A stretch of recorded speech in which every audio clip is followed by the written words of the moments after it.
For those of you who don't follow it or may not remember it, one of these really evil people in the online world, out of whole cloth, make up this story that John Podesta and I are running a child trafficking ring in the basement of the Comet Pizza Parlor. By the way, there is no basement. Yeah, there is no basement.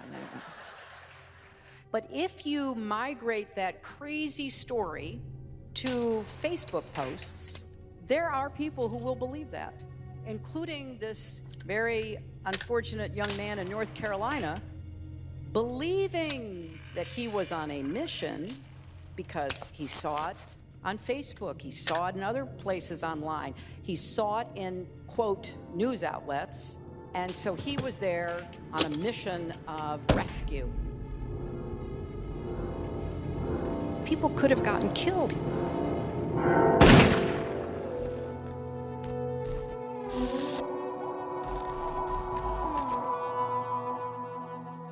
Tonight, a terrifying moment. Authorities say a man with an AR-15 opening fire after police say he showed up at a family pizza joint. Welch drove 6 hours from Salisbury, North Carolina to self-investigate a conspiracy theory called Pizzagate. Viciously phony rumors that the pizza joint was the base for a child abuse ring using underground tunnels led by Hillary Clinton and her campaign chief, John Podesta. This is insane. No one was hurt, but this became an alarming consequence of a growing online phenomena, fake news.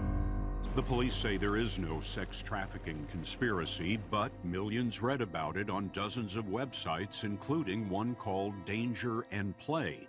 Danger and Play is written by Mike Cernovich. All media is narrative, and we are in a war of narratives. There is a story about me. There is a story that I am just a very mean, awful, nasty troll. Is that the totality of who I am? No. Have I been mean before in the past? Yes. Here's Hillary's handler, and here's Hillary collapsing. That's a narrative about me.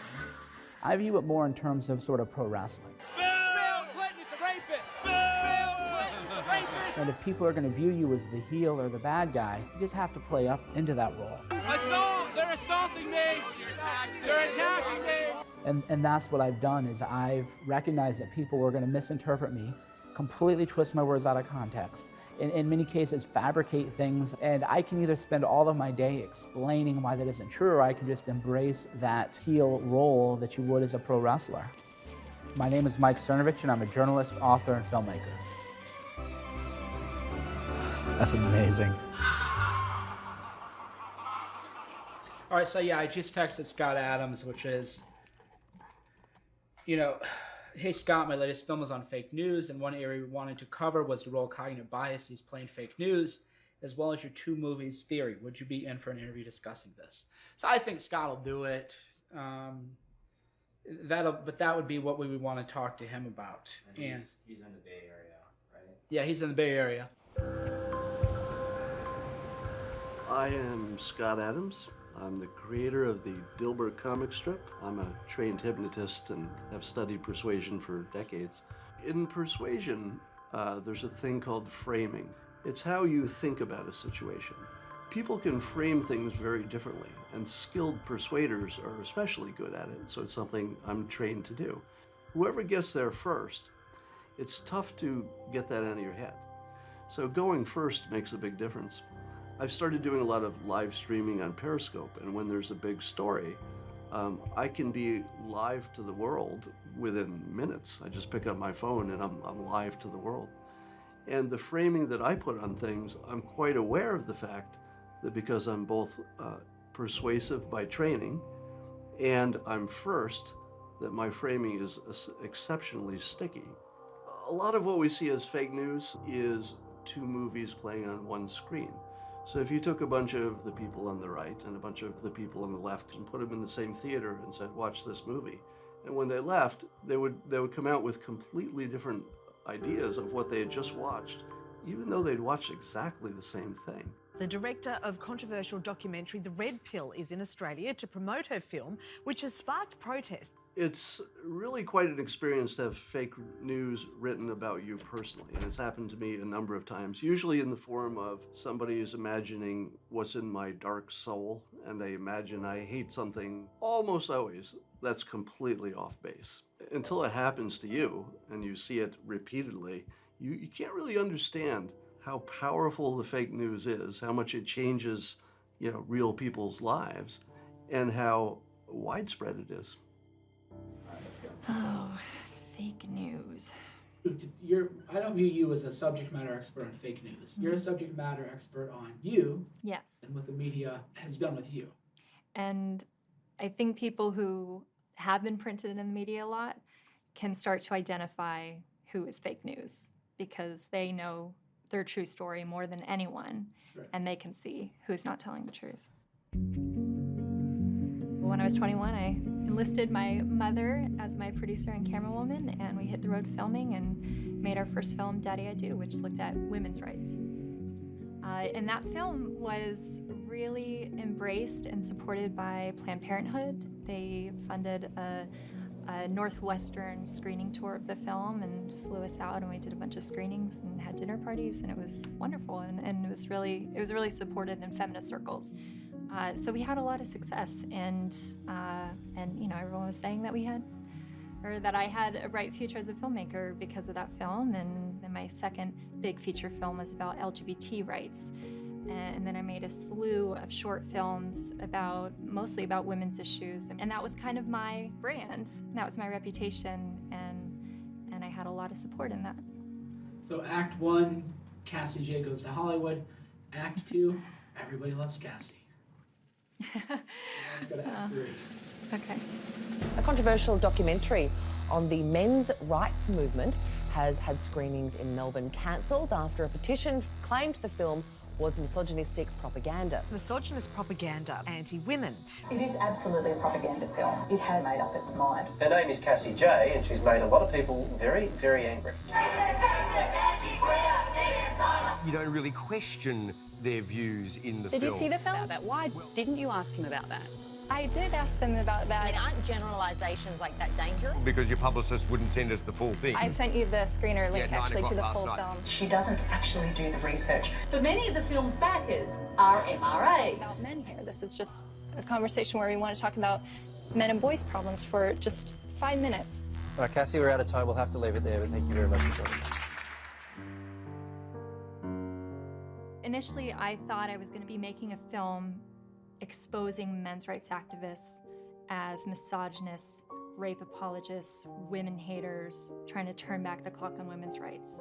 And after that year of filming 44 people, I realized that the film I thought I was going to make was not the truth of the story I got.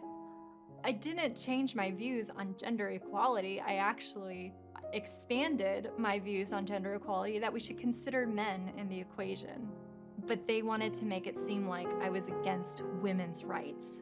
I mean, even some of the interviews I did on Australian news, the lower third where they would say the title of the episode they're doing, one of the titles was, "Filmmaker changes her views on gender equality," to inference that I'm now against women's rights, which couldn't be further from the truth. But the project in Australia, they put together a video package setting me up as a monster. And in their graphics, they said the Red Pill movie was funded by men's rights activists. But many of the film's backers are MRAs. And it's just this little soundbite in an effort to discredit my entire, last 4 years' work. I did a Kickstarter campaign. Everyone knows no one has creative control if you're a Kickstarter backer. There are a minority of men's rights activists, a minority of feminists, and mostly people who didn't identify as either. And, moving forward with my career as a filmmaker, I don't know how this smear campaign will have impacted my future opportunities.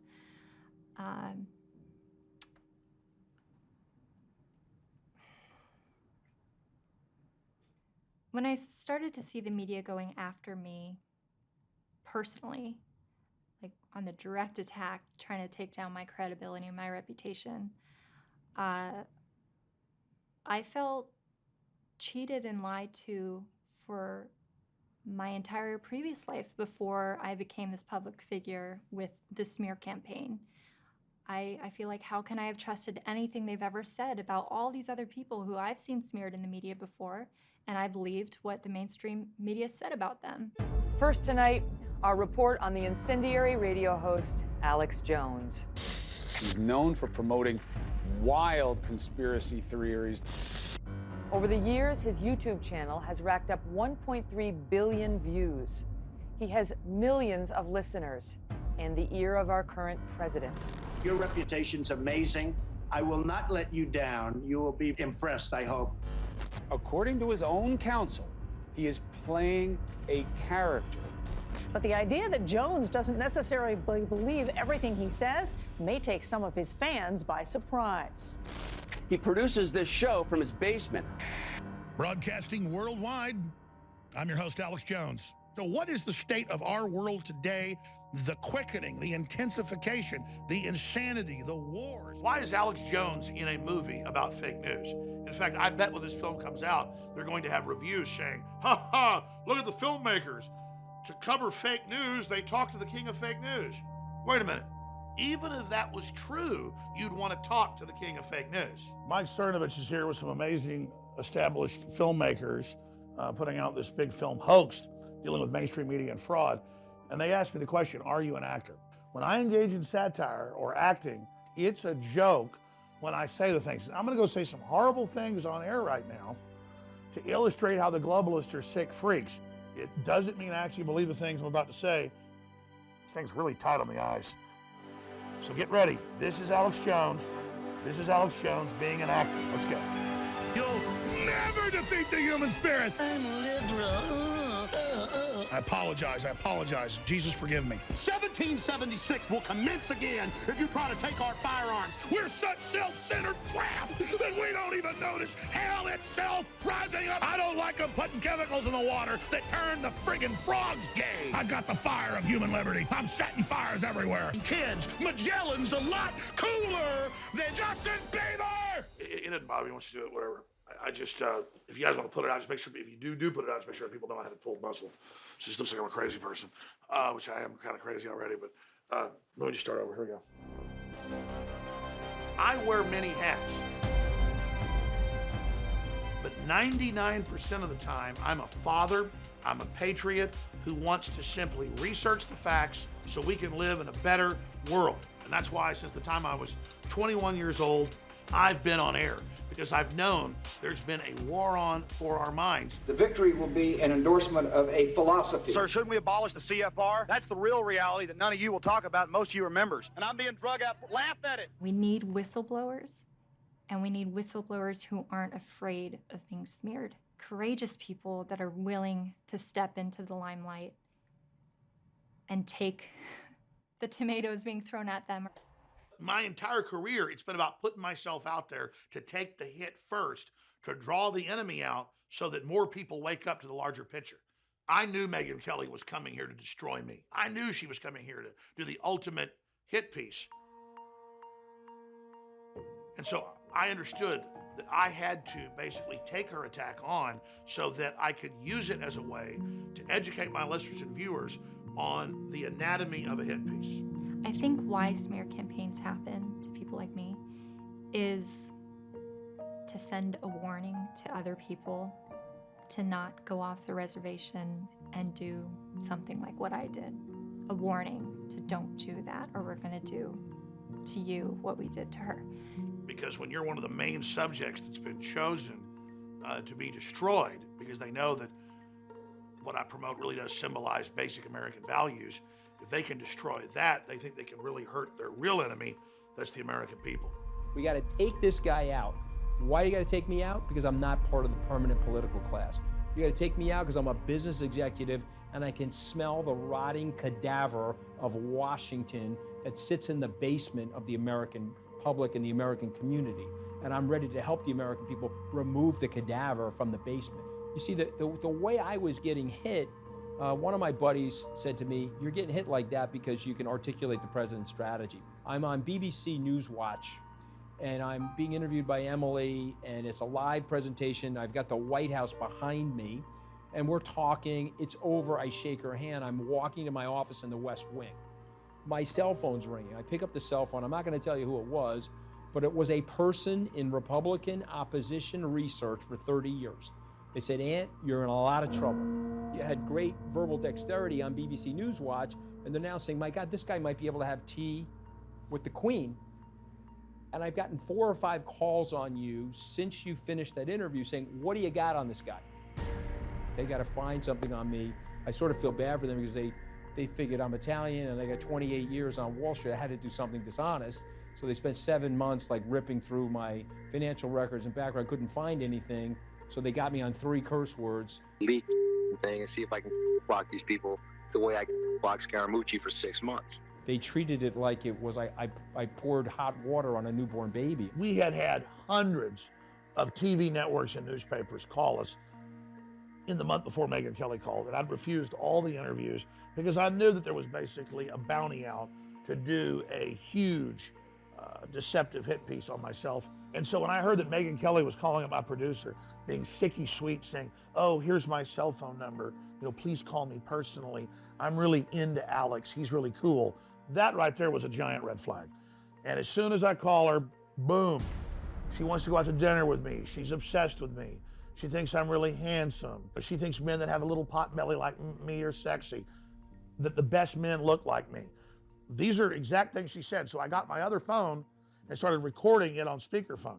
You just became very fascinating to me. I just sort of thought you were this maybe, one-dimensional guy, like this is your thing. She promised me that it wasn't a hit piece, so that she didn't even want to get into the subjects like Sandy Hook. It's not going to be some gotcha hit piece, I promise you that. But of course, once she got here, she uncloaked herself. Sandy Hook, 9/11. That's a dodge. And she would take pieces where I'd said one thing 20 minutes before, I love Satan, and edit that into something that was a completely other subject to make it sound like I was a stark, raving, babbling, stuttering volleyball or something. It's just... I just want to talk about you. I want people to get to know you. And the craziest thing of all would be if some of the people who have this, insane version of you in their heads walk away saying, "You know what? I see like the dad in him. I see the guy who loves those kids and who is more complex than I've been led to believe."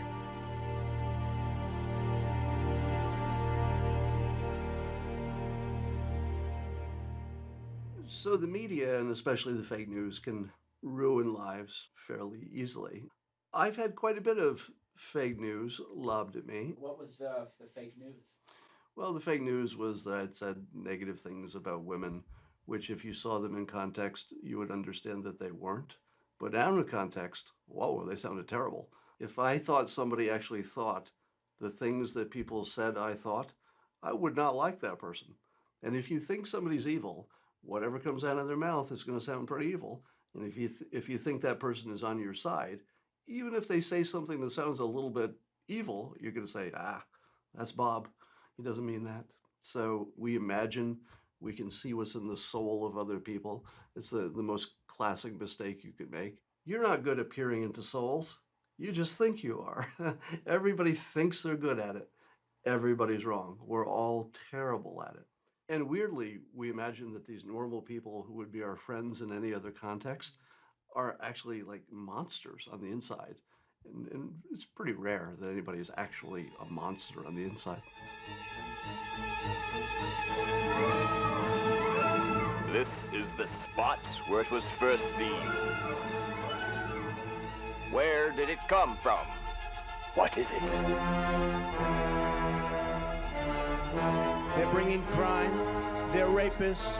I know nothing about David Duke.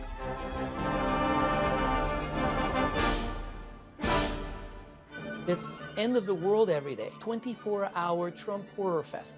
He tweeted again, civilization's collapsing. Never in the history of the United States a monster of such horrifying hatred of man. They claim that they can hear dog whistles, secret messages embedded in the text. They have a special power for hearing what you said without you actually saying it.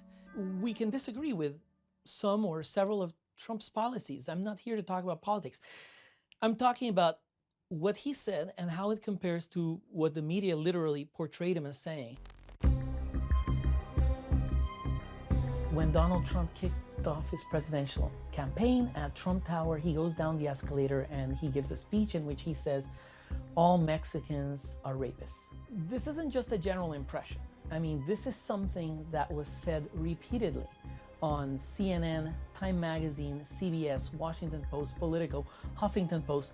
Repeatedly, time and again, we find them literally saying that Donald Trump said Mexican immigrants are rapists. A horrifyingly disturbing and grotesque thing to say. If Donald Trump said that, then absolutely he should drop out. The fact, of course, is that's not quite what he says. What he says is, when Mexico sends people, they're not sending their best. They're sending people that have lots of problems. They're bringing drugs, they're bringing crime, they're rapists. And some, I assume, are good people. And what he did say, you know, was graceless. It was inappropriate. But gosh, it wasn't. He didn't say that all Mexicans are rapists. That's just not what he said. He's complaining that somehow he thinks the Mexican government is sending people that have lots of problems. But the media fixated on 2 or 3 words, they're rapists, and decided that the noun there must be the worst possible interpretation, meaning all Mexicans. Every single Mexican, children, nuns, old people, all of them are rapists. And what a shame that Donald Trump said that. And he explained himself repeatedly. He went around praising Mexicans in multiple states again and again, saying they're good people, they're wonderful people. I want them to come in legally. The media never cared. What they cared about was this cartoon to not echo a stereotype, create a stereotype that I had never even heard of, that all Mexicans are rapists. What's stunning about these stories, these memes, is that even despite their being so incoherent, the media is able to just keep them going endlessly by systematically neglecting every shred of evidence against the story and reading between the lines with everything that seems a little off color. So here's another meme. During the campaign, Donald Trump called for the creation of a national database, a registry that would track all Muslims in America. Every Muslim American would have to be registered in this thing, carry a special ID, perhaps wear a badge. This was echoed in countless many media. It's totally false. It just didn't happen. The proposal wasn't created by Donald Trump. It was made by a Yahoo reporter. Do you think we might need to register Muslims in some type of database or note their religion on their ID? This is Hunter Walker, Yahoo News, asking this to Trump. And what did Trump do? He didn't answer the question directly. You know, he's just interested in sticking to his message and saying the things he wants to say. It's known as the artful dodge. I mean, this is something politicians have been doing for decades. Well, we're going to have to look at a lot of things very closely. We're going to have to look at the mosques. We're going to have to look very, very carefully. He said, look, he said carefully. Now, when Walker reports this, what he says that Trump says, he says he wouldn't rule it out. Then it becomes he calls for the creation of a national database. And this expression shows up on CNN. It shows up on the cover of New York Times. The fascinating thing is how they seem to play a game of telephone, of taking not just what Trump says and twisting it, but they'll take what each other of them say that Trump said, and they'll add details. And Donald Trump again and again says, I didn't say that, that's false, this is ridiculous, I didn't start it, a reporter suggested it. Did they apologize? Did they at any point say, you know what, we want to go back over some of these stories we said, whether they're about, you know, religion or Mexicans, or, you know, let's do a tally of how many of these things we kind of twisted out of proportion. No, they're more interested in people tripping up on words rather than events. All kinds of things happen in the world. Alarming, important, urgent things. People die, people are dying. Serious things are happening, and instead, the sad state of the media is, what are they obsessed with? What is their #1 concern? It's Twitter. I'm fascinated that the media is obsessed with whatever little white lie they think that I told on Twitter. How many people are dying because of whatever they view as being untrue that's being said by me? Now let's compare body counts. I'll gladly compare, they would have to frame me for body counts and shootings, as they did with the Pizzagate thing. I don't have to frame them, I just have to talk about what they've done.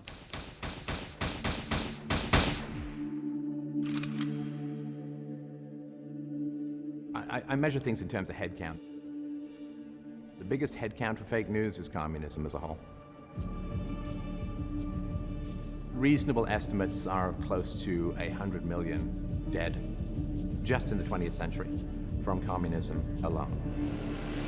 There are a brutal number of fake news stories covering up the hideous nature of communism, and given that the facts are so easily available, given that the data is so easily available, I really do more than question. I have nothing but bottomless contempt for the people who cover this stuff up, because they are aiding and abetting some of the greatest genocides in human history. And we know that Walter Duranty of the New York Times, he got a Pulitzer for his reporting on the Potemkin villages under Stalin, when he was toured around and, oh, look at these fat, happy workers, and they were just taken out of the gulags, stuffed full of chicken, and thrown in front of his eyeballs. Didn't Duranty cover up the Ukrainian famine? The Holodomor, one of the unbelievable, brutal, and overlooked genocides in many ways. So this is typically the way that it works. In a free market, resources tend to accrue to the people who are the most competent. And that's better for everyone, because you want to have enough to eat. So you want the land to end up under the control of the most productive people. But the communists come along and say, okay, you're working for this guy, not because he's smarter or works harder or takes more risks or studies more, but because he's exploited you, he has stolen from you, and we're going to get back what is yours, we're going to get back that land, we're going to split it up among you. So what they did was they went into the Ukraine, which was formerly called the breadbasket of Europe. The soil is so rich. I mean, it's just astonishing. And what they did was they took the land from the most productive people, called the bourgeois, the kulaks, the most productive farmers, and then they shot or imprisoned or drove off those farmers. The starvation that resulted, I mean, unbelievably horrifying stuff.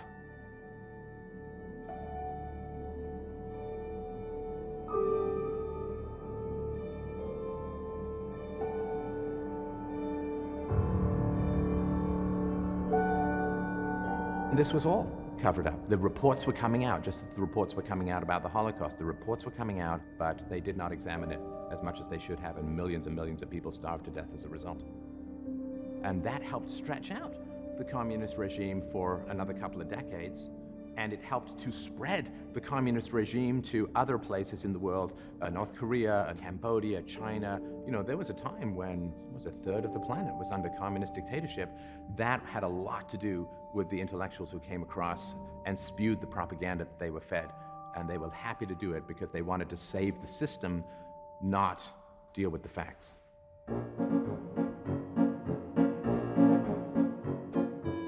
There are still people out there with Karl Marx buttons. You know, you try wearing a Hitler button, Hitler's head count was far lower than communism. You go out there with a Karl Marx button and people are like, oh, that's edgy.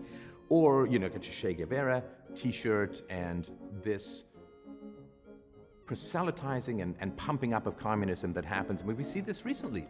Women have better sex lives in Soviet Russia. I mean, like, okay, so sure, it's 100 million death count, but at least I get a toe-clenching orgasm out of it. It's like, that's horrifying and horrible kind of weighing in the balance. The fact that North Korea started as a communist state is very much overlooked. They put these Potemkin villages out there in North Korea as well, where you got these happy peasants who see smiling and so on because, you know, they get shot if they don't. We traveled about 4 hours east of Pyongyang to visit a ski resort. We were also invited here, I would suspect, because it is not what people expect to see in North Korea. A modern ski resort. It's got patriotic music and videos playing from a screen here, and a lot of families out enjoying themselves. And the reason why it's so sinister, which you've talked about before, Mike, is that they want us dead. If you openly cover up for a regime that the first people targeted are people like you and me, I can't view this as a merely ideological dispute. This is not an academic difference in opinion, because if the system that they want gets in power, myself, my friends, my family, everything will be the first to go. Read all about it. Latest football scores. Morning paper. Morning Star. Paper, mister? Your daily newspaper. Well, this is familiar. Most of us read a paper every day. The golden age of American journalism in the 50s is sort of a myth. Perpetuated by Hollywood and maybe journalists themselves. But it was golden in some ways. There were hard-hitting reporters out investigating, trying to break big stories, and that image of a disheveled reporter who wants to get the story no matter what, in some way is representative of reality. They did publish hard-hitting stories. And print was king because TV was just baby stages. And there was a norm of objectivity then. Editorial stayed on the editorial pages very much. And the news tended to be very balanced and very fact-driven. The editorial writer must be able to write on many subjects. But instead of merely reporting news, he analyzes it and explains its meaning, often expressing his personal opinions. He must reason accurately and fairly and write in an interesting manner. There was also a different culture of the time, which was that objective truth does exist and that there are consequences for lying and doing this in the afterlife. Journalists, whether they were practicing Christians or not, brought in this American ethic, which included God, absolute truth, also this idea that yes, there are objective facts that we can find and report. To be successful today, a newspaper must contain all the elements of the best journalism to fill the needs of modern newspaper readers. But beyond that, it must inspire complete confidence in its integrity. One of the key bits of information is a study that I did that fits right into the golden age of journalism that looks at American newspaper editorials from 1958 to 1970. And so starting in 58, I found that all of these papers leaned a little bit to the right. Surprise. But between 58 and 70, there was a dramatic shift to the left, much more so. And I mean, it is almost a straight line and showed no signs of changing. And informally, I looked at some contemporary editorials the same way from some of those major papers and found them up there. And so we see this shift during that time in the 60s to much more liberal orientation. Additionally, the way the editorials were crafted changed, which I think reflects a change in the news culture and the culture of the country. In the late 50s, we found even if they leaned one way or supported one policy, they still offered a healthy clash of those issues. And so you kind of got both sides, and you had room to disagree. As we progress further to 1970, that stops, and it becomes more polemic and less an argument. I think one of the main considerations for that change was the Cultural Revolution. We start to see a new generation coming into power. We now have the creation of a liberal environment. And let's not forget some of the formative documents that came out of Students for Democratic Society in the early 60s. And they quite clearly stated that student progressives needed to move into the major institutions of this country to affect change. We're going to be on the streets and in every institution in this country from now on. The media, the news media, was one of those institutions that was targeted. We're going to replace capitalism with socialism. There was also some dissatisfaction with the federal government in terms of its forthrightness with what was going on in Vietnam. As trust was lost, there was more willingness to oppose. So it was many factors engaging, and now it's gone all the way now. For we are opposed around the world by a monolithic and ruthless conspiracy that relies primarily on covert means for expanding its sphere of influence.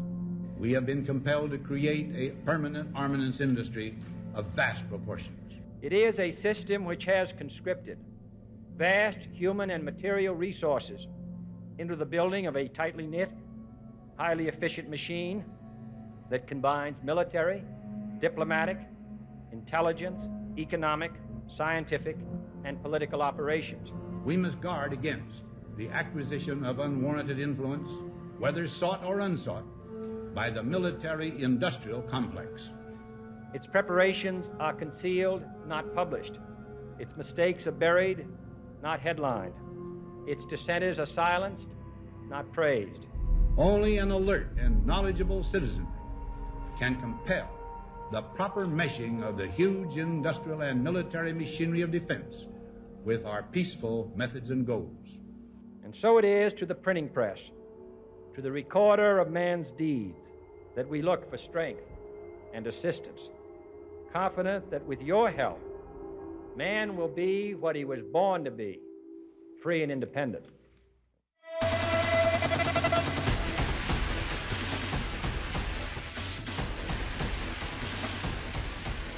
I saw the Iraqi soldiers come into the hospital with guns. They took the babies out of the incubators. Took the incubators and left the children to die on the cold floor. Babies pulled from incubators and scattered like firewood across the floor. And they were thrown out of the incubators so that Kuwait could be systematically dismantled. It was horrifying.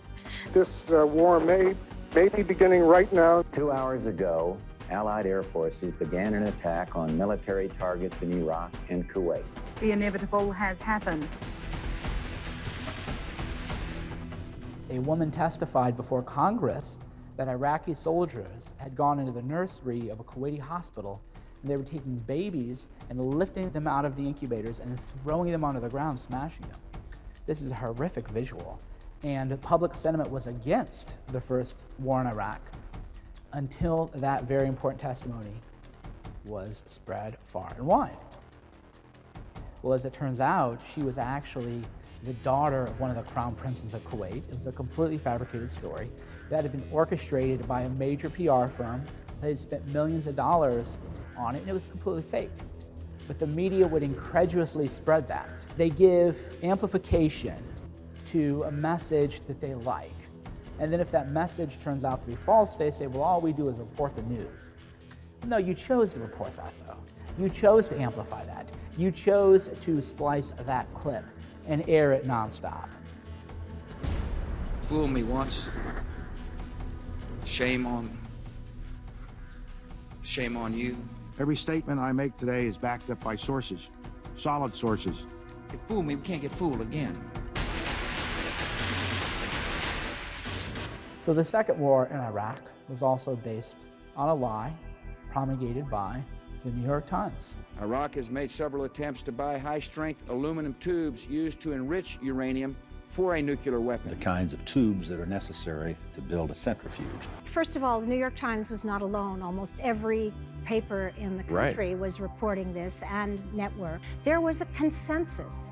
I think what I did wrong was I wasn't permitted by my paper to go back and look at those stories when we had more information. One person might say, Cernovich, you're wrong. All the media did was report on information given to them by the government. And I would say, well, that's fascinating.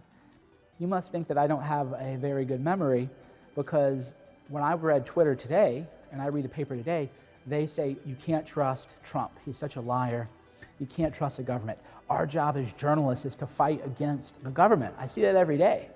But if there's a war, we just accept everything is true. And it is our duty as loyal Americans to shut up once the fighting begins. We entered the 50th anniversary of the Vietnam War. My fellow Americans. The Gulf of Tonkin incident was the basis for the war in Vietnam, which cost between 50 and 75,000 American lives. Many people's lives were ruined, mental illnesses, PTSD. Well, that was another lie. So let's look at it. We got 3 big wars in America. You see a lot of lies. So where is the soul searching by these large mainstream outlets? I would like to see that. If you look at the mainstream media, they are in lockstep with either the Pentagon or the State Department or officials that clearly do have an agenda. It's a self-sustaining relationship. Any empire, any corporation, any person knows that the only thing that could ever take them down is the truth. Do you have any people being paid by the CIA who are contributing to a major circulation American journal? We do have people who submit pieces to two American journals. Fake corporate news media is nothing new. It's just more financed today, a lot bigger, a lot slicker. Back in the 40s, 50s, 60s, 70s, and 80s, there was Project Mockingbird that Senator Frank Church's committee exposed, where the CIA and other agencies had key people throughout positions in the mainstream media to put out fake news or to kill stories when they needed it done. They infiltrated high-ranking media organizations all around the United States and were working not only with them, but reporting as if they were neutral journalists when they were pushing an agenda. Planted story is intended to serve a national purpose abroad, came home and were circulated here and believed here. Operation Mockingbird should make everyone think twice about the news and information and where it comes from and how it could be weaponized against you, which I think is happening right now at a very severe level. And now we have Jeff Bezos, one of the richest men in the world, close to $100 billion in wealth with his oligopoly Amazon, getting $600 million contract from the CIA to house their servers while he uses the Washington Post that he owns as a warfare machine against President Trump and the American people. I was supported by the Central Intelligence Agency, by the CIA. This one great German journalist came out and said, yeah, the CIA wrote headlines for me. They told me what to say. There's many countries where this happens, where you find people to claim they are respected journalists, but if you look behind them, you'll find they are puppets on a string of the Central Intelligence Agency. Obama signed a Ministry of Truth into action before he left to use U.S. intelligence agencies against the American people. Now, critics argue the act allows the U.S. government to censor some news as propaganda and push a government agenda, in other words, government propaganda, on the U.S. citizens, usually by way of labeling inconvenient stories as fake news. Propaganda is now legal. Yes, legal, not illegal. It used to be illegal according to a 1948 law, Smith-Mundt Act, something like that. Because 3 years ago, wrapped inside the 2013 NDAA, was an amendment that removed the ban on the U.S. government creating propaganda and then showing it to U.S. citizens. A lot of people who claim that they're journalists, they're just repeaters. They get a press release and they just rewrite the press release. I was actually able to uncover something that really made me feel defrauded as a journalist. Not only our sources, we found out that Bahrain is a paying customer at CNN. They've also produced similar content for Georgia, Kazakhstan, and other nations as well, Lebanon. Look, if CNN's corporate bosses want to worship dictatorships, that's their right. But when they're getting paid by the dictatorships to do it, in my view, that's criminal and it's downright anti-American. I was accused of leaking secrets of states. 6 times house searched. Well, they hoped that I wouldn't do that ever again. I don't mind what will happen. I've had 3 heart attacks. I have no children. So if they want to bring me to court or to prison, so it's worse for the truth. The truth won't die. Decades ago, it used to be the case that news divisions did their investigative reporting operating at a loss. They did so in the public interest. That's gone by the wayside. These days, news organizations do specifically what behooves their bottom line. Hi, my name is James O'Keefe. I'm from Project Veritas. Project Veritas started with the mission of investigating and exposing waste, fraud, abuse, corruption, dishonesty, self-dealing in order to make a more ethical and transparent society. In order to do that, We have to go undercover because a lot of these people are not going to tell us on the record what's happening. One story has monopolized President Trump's time in office like no other, especially on CNN. Russia. In fact, since the inauguration, CNN has mentioned Russia on their air nearly 16,000 times. So we sent our undercover reporters inside CNN to understand why. Then why is CNN constantly like, Russia this, Russia that? Because it's ratings. If it's all just because of ratings, if it's all just for money, if his own staff, more than one person, thinks that it's BS. The Russia thing is just a big nothing burger. Really? It's mostly bullshit right now. Like, we don't have any big giant proof. And they're doing it in order to make money only? All the nice cutesy little ethics that used to get talked about in journalism school, you're just like, that's adorable. That's adorable. This is a business. That's something the American people need to see. I'm not making a value judgment about it, but that's information that people need to see. And that's the heart of the matter is journalism is about exposing things for what they really are. And there's a lot of powerful interests that do not want things exposed for how they actually are. People go in the media, journalists, would-be journalists would say, Cernovich, you just want clicks. All you care about is page views. These are the people who live and die by ratings. These are the people who, the minute the show's over, they're waiting for the ratings to be uploaded. If there's a way to start a war and get America involved in another major massive war, all the media companies stand to make a lot of money. Nobody talks about that. For example, when there was a major terrorist attack in France, the images of dead babies were blurred, and we were told by the media, never show dead children on television. This is too horrific. This is not what we're about. You can't do it. This is what we're told, right? But then suddenly we have a story about Assad gassing his own people, and a lot of people want war in Syria. Well, not only do they accept the conclusion that Assad gassed his own people without any real evidence, but now they post images of dead babies on television and in the newspapers and post those pictures. Tonight I ordered a targeted military strike. The president again citing the disturbing video of Tuesday's horrific chemical attack as a major influence on his decision. A dizzying turnaround for an administration that just days ago declared that their priority was not to oust Syrian President Bashar al-Assad from power. Donald Trump became president of the United States. I think this was actually a big moment. The media makes a massive amount of money with wars because then you have nonstop coverage, embedded journalists, hot new footage. Watch this latest bomb be dropped. Watch this latest firefight. We see these beautiful pictures at night from the decks of these two U.S. Navy vessels in the Eastern Mediterranean. I am tempted to quote the great Leonard Cohen, I'm guided by the beauty of our weapons, and they are beautiful pictures. They make a ton of money doing that. Not only that, but their parent corporations and these media holding companies and their shareholders make a ton of money off of war. Boeing makes a ton of money. These contractors make a ton of money. The lobbyists make a ton of money because now you have contracts to dole out. Nobody talks about this, though. How does the media make its money? War is never coming from itself. There is always people behind it to push for war. And this is not only politicians, this is journalists too. Because you know there's a lot of jobs at stake. Certainly if a lot of these defense contractors stop selling warplanes, other sophisticated equipment, there's going to be a significant loss of jobs. So what they're doing is completely dishonest.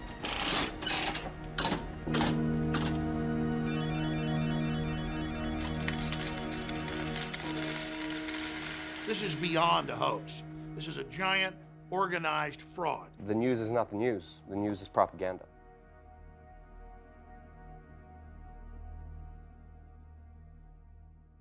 Nothing has captured this crisis like the picture that we began with last night. His family says his name was Island and that he and his brother and his mother drowned trying to reach Greece by boat. All photographs are rhetoric. All photographs are accurate. None of them are the truth. Let's face it, we don't see the world in a still frame. We don't see the world in black and white. We don't see the world frozen. All photographs are kind of self-portraits. They're really a reflection of the photographer and the editor There's a lot of journalists who get angry when I say that. And tonight, we're going to spend the program looking at the power of that image, which has shocked the world, shaken politicians, and transformed the debate about refugees fleeing from war. If you're listening to a song, you have to listen to the song. You have to at least get to the hook before you decide that you think it's a good song. Still images don't work that way. Still images happen immediately. I just can't look at that without being so upset. Like, it just makes me think how lucky I am that I live in Australia, that my children live in Australia. That's what it is. Yeah. The most persuasive thing is visual. Our visual sense overpowers everything else. So what they choose to show as an image is the message, no matter what the words on the screen say. What you remember is what you saw. The salaciousness or the shock value of images can be used in order to kind of manipulate people's behavior. Dead children are normally taboo, especially on the front page. But next morning, almost every UK newspaper broke the rule and ran an image on the front cover. And if you compare that to the bodies in Europe from terrorist attacks, some of which committed by these migrants or their descendants, those bodies you can't see. Showing those bodies can get you censored on social media. People still have fears that migrants might have an ISIS member lurking among them, which there has been no credible example of. News broke that one of the attackers may have posed as a refugee and entered Europe through Greece with a fake Syrian passport. Knowing that you're not seeing those photographs should be a tip, right? It should be a clue.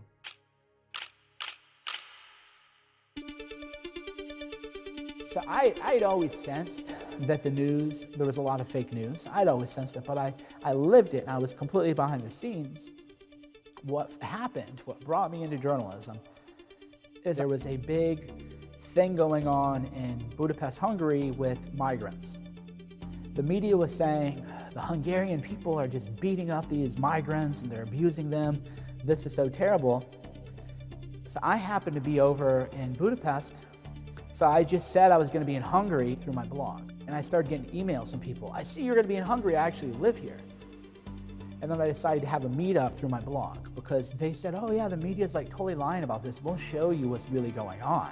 And then I thought, well, wait a minute. I don't have blog readers. I don't have book readers. I have a human intelligence network. And then I thought about like Fight Club. They said, we're the ones serving your food. We're the ones watching your car. We're the parking lot attendants. We're the baristas. And I kind of had that moment where I go, yeah, I don't have readers. I now have sources. Do not fuck with us. So I went to Hungary and I reported on the refugee hoax that was going on. They were actually being very well taken care of. There was charity everywhere you looked. Everybody there is very well fed, multiple meals, cleaning areas, tent cities everywhere. The men are playing soccer, people are goofing off. Completely different than what was being reported. There was one woman in a wheelchair. So you know what? All the media people lined up to talk to the one woman in the wheelchair. No cameras on anything else happening there. So as I'm there witnessing it, then I would read the New York Times and you see an image of a child or a person in a wheelchair or something. No, there were like 10, 15 kids there. The rest of them were men of prime fighting age. What happened for me personally at the Kaleti train station is I'd never had something go viral. I uploaded pictures on Facebook and I got over 1 million people reach on Facebook and I go, wow, okay, I'm onto something. And then I started to say, well, I'm gonna take people behind the news. I'm gonna put the camera on the media. He could have undermined the messaging so much that he can actually control exactly what people think. And that is our job. The old guard is gone, the new guard is here. Journalism on the web and created specifically for the web is disrupting traditional models and creating new ones. You're credited with pretty much digitally revolutionizing this whole new media movement. My name is Tim Poole. I'm a journalist and technologist. I cover conflict and crisis stories all over the world. I was in Egypt during the revolution. I was in Ukraine at the start of the Civil War. I was in the Venezuelan student uprising a few years ago, among many other stories. I think the new media is finding faster, better, and more efficient ways to cover the story than old media ever can. When I go out on the ground and report, I have a GoPro that's about this big and my phone. And I can strap the phone to my chest, which does a high-definition live broadcast. I can interact with my audience. And then I look over to my side and I see a big satellite truck that costs 10 times, 100 times as much as my cell phone plan. TV31 wants you to meet our newest addition. I'm filming two things at once. I'm reporting, I'm filming, I'm interacting with the audience. I'm also filming a separate segment. The jobs of 4 people in one person. And they still can't get the speed and content that I can. Yeah, I took that mindset of going behind the scenes to Trump events.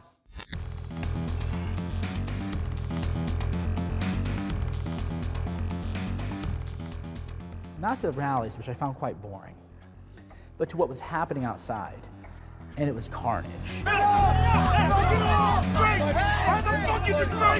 People had taken over the streets with tearing down signs, sucker punching people, screaming at people. It was pandemonium, and I just live streamed. I didn't know what was going on. I just live streamed the whole thing, and my phone went dead. Because at the time I didn't know to have a battery pack. You're like a rookie, right? So I'm running to charge my battery, get like 3, 4, 5%, sprint back, live streaming, sprinting back, live streaming. And it was fun. It was a major adrenaline rush. The biggest difference between an independent journalist and a mainstream reporter, first, is the entrepreneurial attitude. It's a huge risk to go off on your own, and so immediately there's going to be a different perspective on the world. A lot of the traditional journalists, they get out of school, they look for a job. A lot of independent journalists know what they want to do and oftentimes will fly themselves to some dangerous part of the world because they want the story. Yeah, but we live for this, you know? We live to tell the truth. Nobody else is going to do it. We have to do it. So here's another great example of fake news. If you watch the news of the RNC, you would be told total chaos, division. Oh, there's protests everywhere. Protests everywhere at the RNC. You'd go to these protests, it's 20 people. I kid you not. 20 people and 100 media people taking pictures, and they would stage them. And they would crop the shot so you couldn't really tell how many people were there. So disappointed by these protests. Yeah, I know. I'm going to have to go to DNC. So I go, and I was in a real protest march. Burn that fucking white Catholic shit the fuck down. Oh shit! Oh shit! Don't go fire! She's on fire! If you turn on the news, you're not seeing this. Day one of the DNC, I'm out there periscoping, live streaming videos. There are 5,000 people at least at FDR Park across from the DNC. All right, 360. Right? That's everywhere, okay? Everywhere. You know how many mainstream journalists I saw there? 0. There's not even one journalist here, except for me. They're all on Twitter, talking about the future of the Democratic Party and the future of the election. They're unbelievably lazy.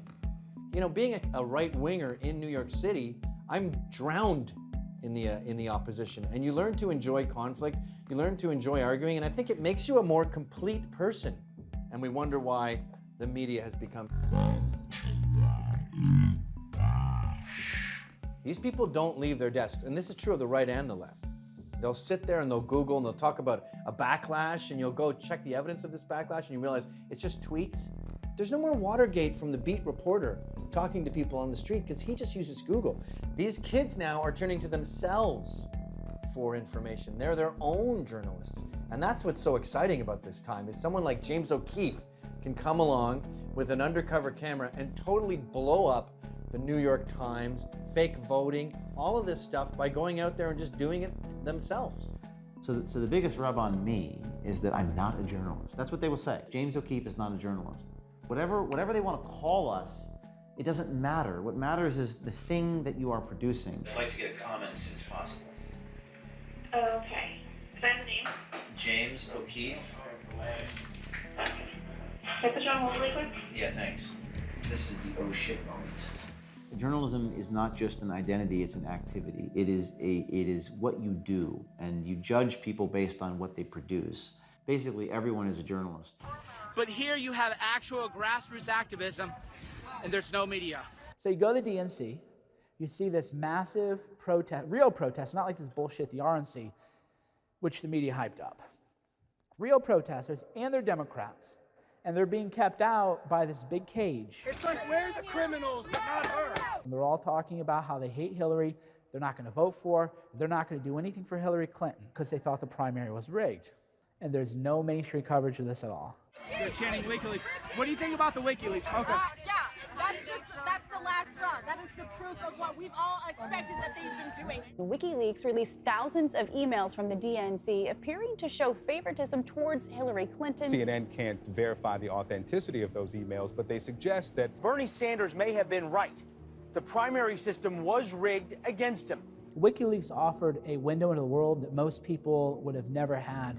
And that's the real reason the media lied about WikiLeaks. When Chris Cuomo said on CNN, it's illegal to possess these stolen documents. It's different for the media. So everything you learn about this, you're learning from us. It's different for the media. It's different for the media. WikiLeaks showed, though, the extent of the collusion. There were, I believe, 52 reporters who had various off-the-record, very homey dinners with John Podesta. So they're all great friends.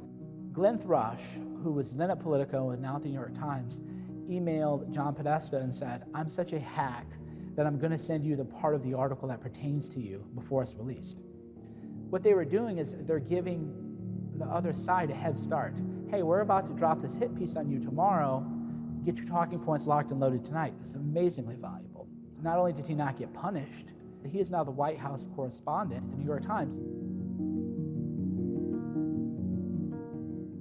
Maggie Haberman, who I also believe is at Politico, was referred to as a friendly reporter that the Clinton campaign would use to tee up stories. Maggie Haberman now works at the New York Times. I have an uphill climb, and I'm going to climb as high and hard as I can. Donna Brazile was a CNN contributor, and she obtained some questions from a town hall, which was competitive, between Hillary Clinton and Bernie Sanders, and she gave the questions to Hillary Clinton. She confirmed that the primary was rigged against Bernie, and it was rigged for Hillary. She revealed it based on the fundraising agreement between Hillary Clinton's campaign and between the DNC, that all the messaging from the DNC had to be cleared by what she called Brooklyn. That was the Hillary Clinton office. Every press release had to be pre-approved. Well, that's a nice advantage. I would like every article about me to have to be pre-approved by me. That would be amazing. WikiLeaks confirmed what people already knew but couldn't prove, which is that the media and the Democrats are one and the same. There is no difference. They're all buddy-buddy. And whatever you read in the mainstream news is going to be the Democrat talking points. One of the things I don't think you need to convince anybody anymore is that the media is biased. I think there used to be a day, maybe when I was a kid, when people said, well, the news is at least trying not to be biased. They're at least trying. But now nobody believes that. What they do believe, which is weirder and maybe worse, is that they believe that only the other side is biased.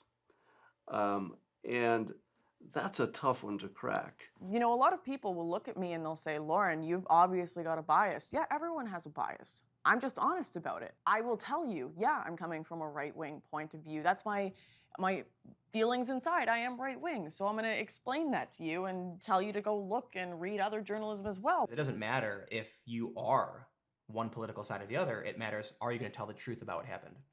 And so with a lot of these journalists, they're more interested in winning. They're more interested in the political agenda. They're more interested in fitting in than being honest. If I was the CEO of the New York Times, I would bring all my reporters in the room and say, here's the deal.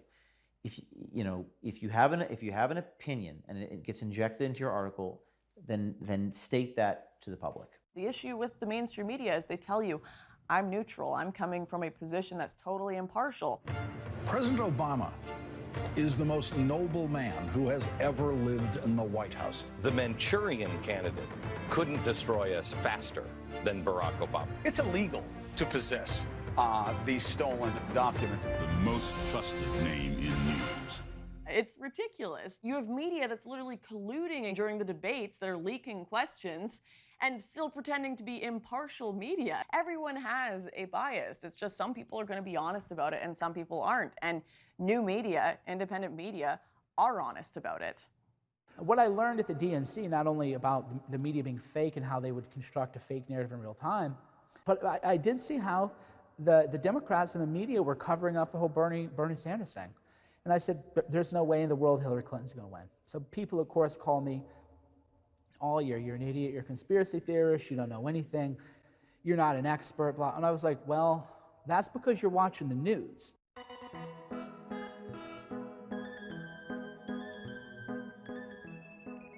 Could he actually win? No freaking way!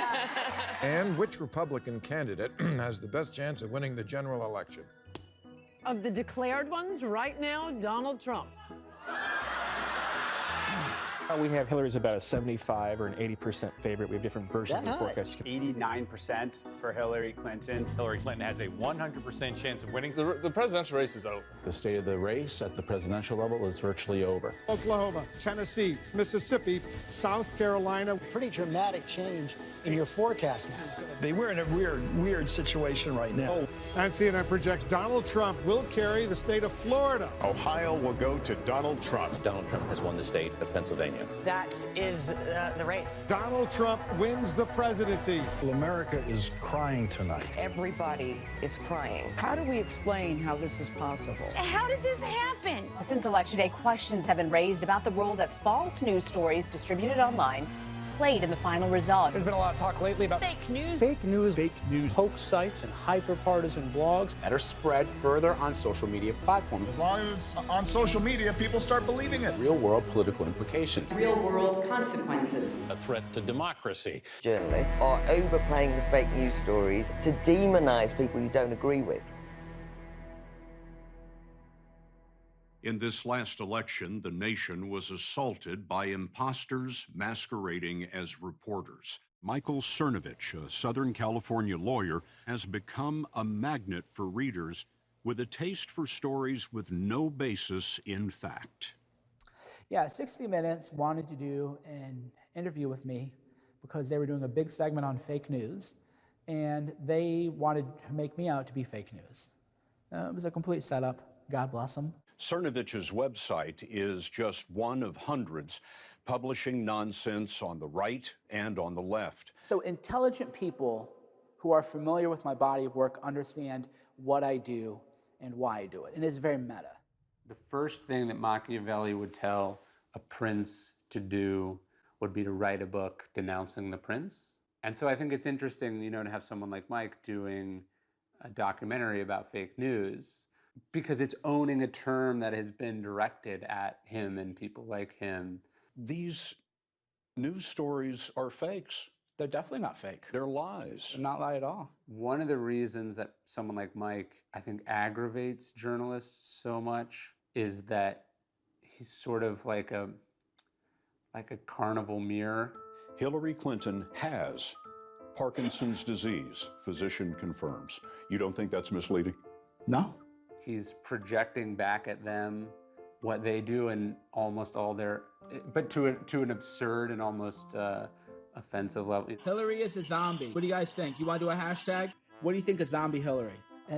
So what I am doing is I am being a funhouse mirror, where you think that we're the monsters, but really all we're doing is changing the wording on things that you'd actually said. Hillary, all I know is that she is sick. This is a very sick man. He is truly very sick. This is why we need Hillary's medical records. How recently has he had a colonoscopy or other cancer tests?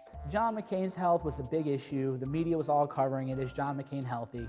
Everybody's been talking about Donald Trump's health. Is this president of sound mind? Whether it's a personality disorder, a borderline personality, he's not in control of himself. Some people have said he had mental health problems. The New Republic said Donald Trump had syphilis. The dangerous case of Donald Trump. 27 psychiatrists and mental health experts assess a president. So if you're a bunch of psychologists and you want to write a book about a patient you've never seen, the media will cover it and you'll be a bestseller.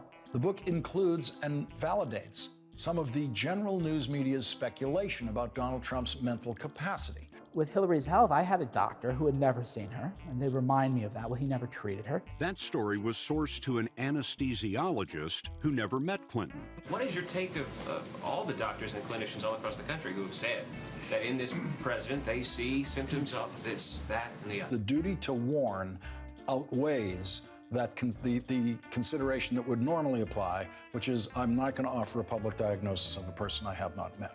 But when it's a Democrat, there's now a new higher evidentiary standard, and we can't just talk about speculation and gossip. The conspiracy du jour, Hillary Clinton is harboring a secret medical condition. The President of the United States genuinely appears to be losing his grip on reality. And that would be the funhouse aspect, is get real. They did it to McCain, they did it to Trump, we did it to Hillary, they're just gonna have to get over that. It's the exact same playbook that these other journalists are doing, and I think that sort of mimicry is very upsetting. Which ties into the Scott Adams theory on two movies.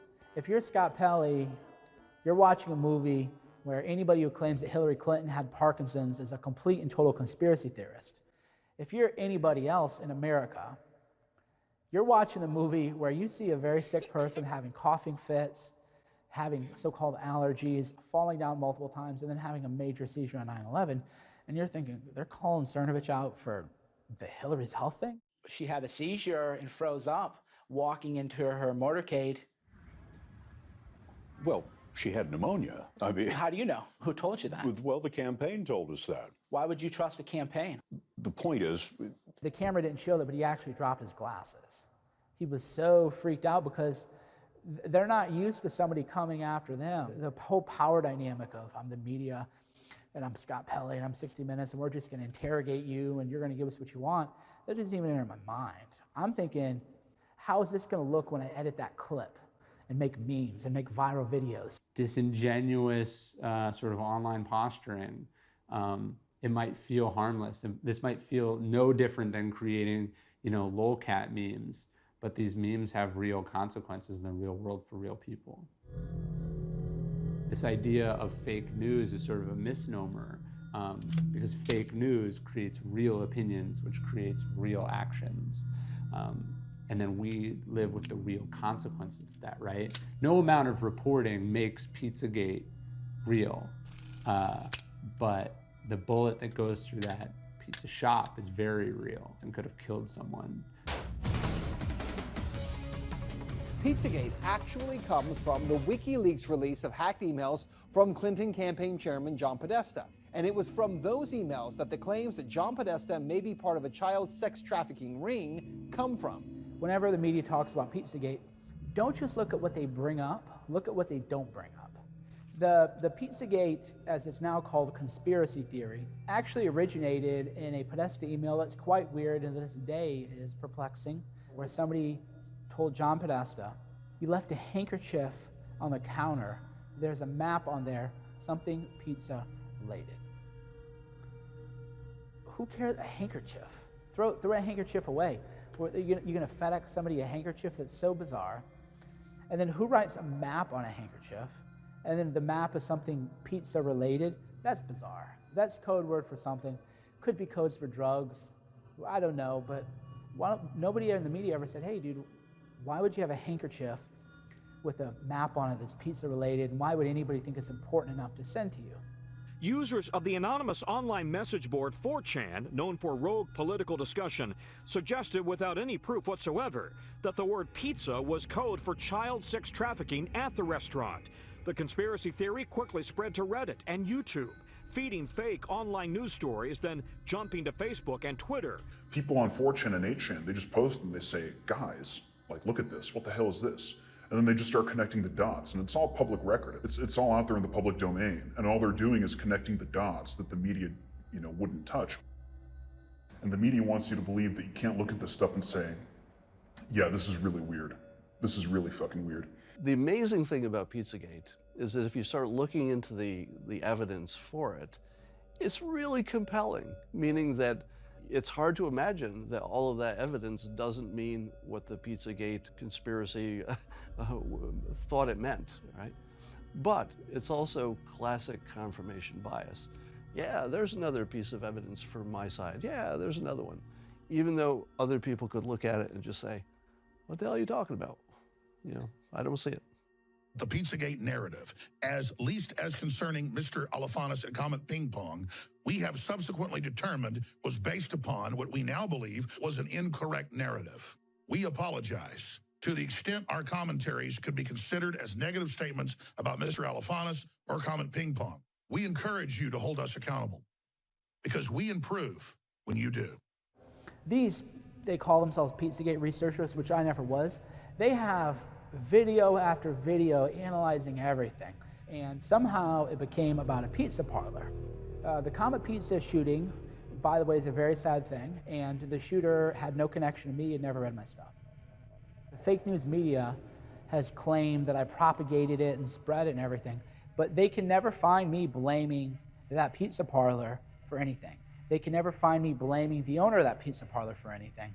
But I was always focused on things that were real and that were bizarre.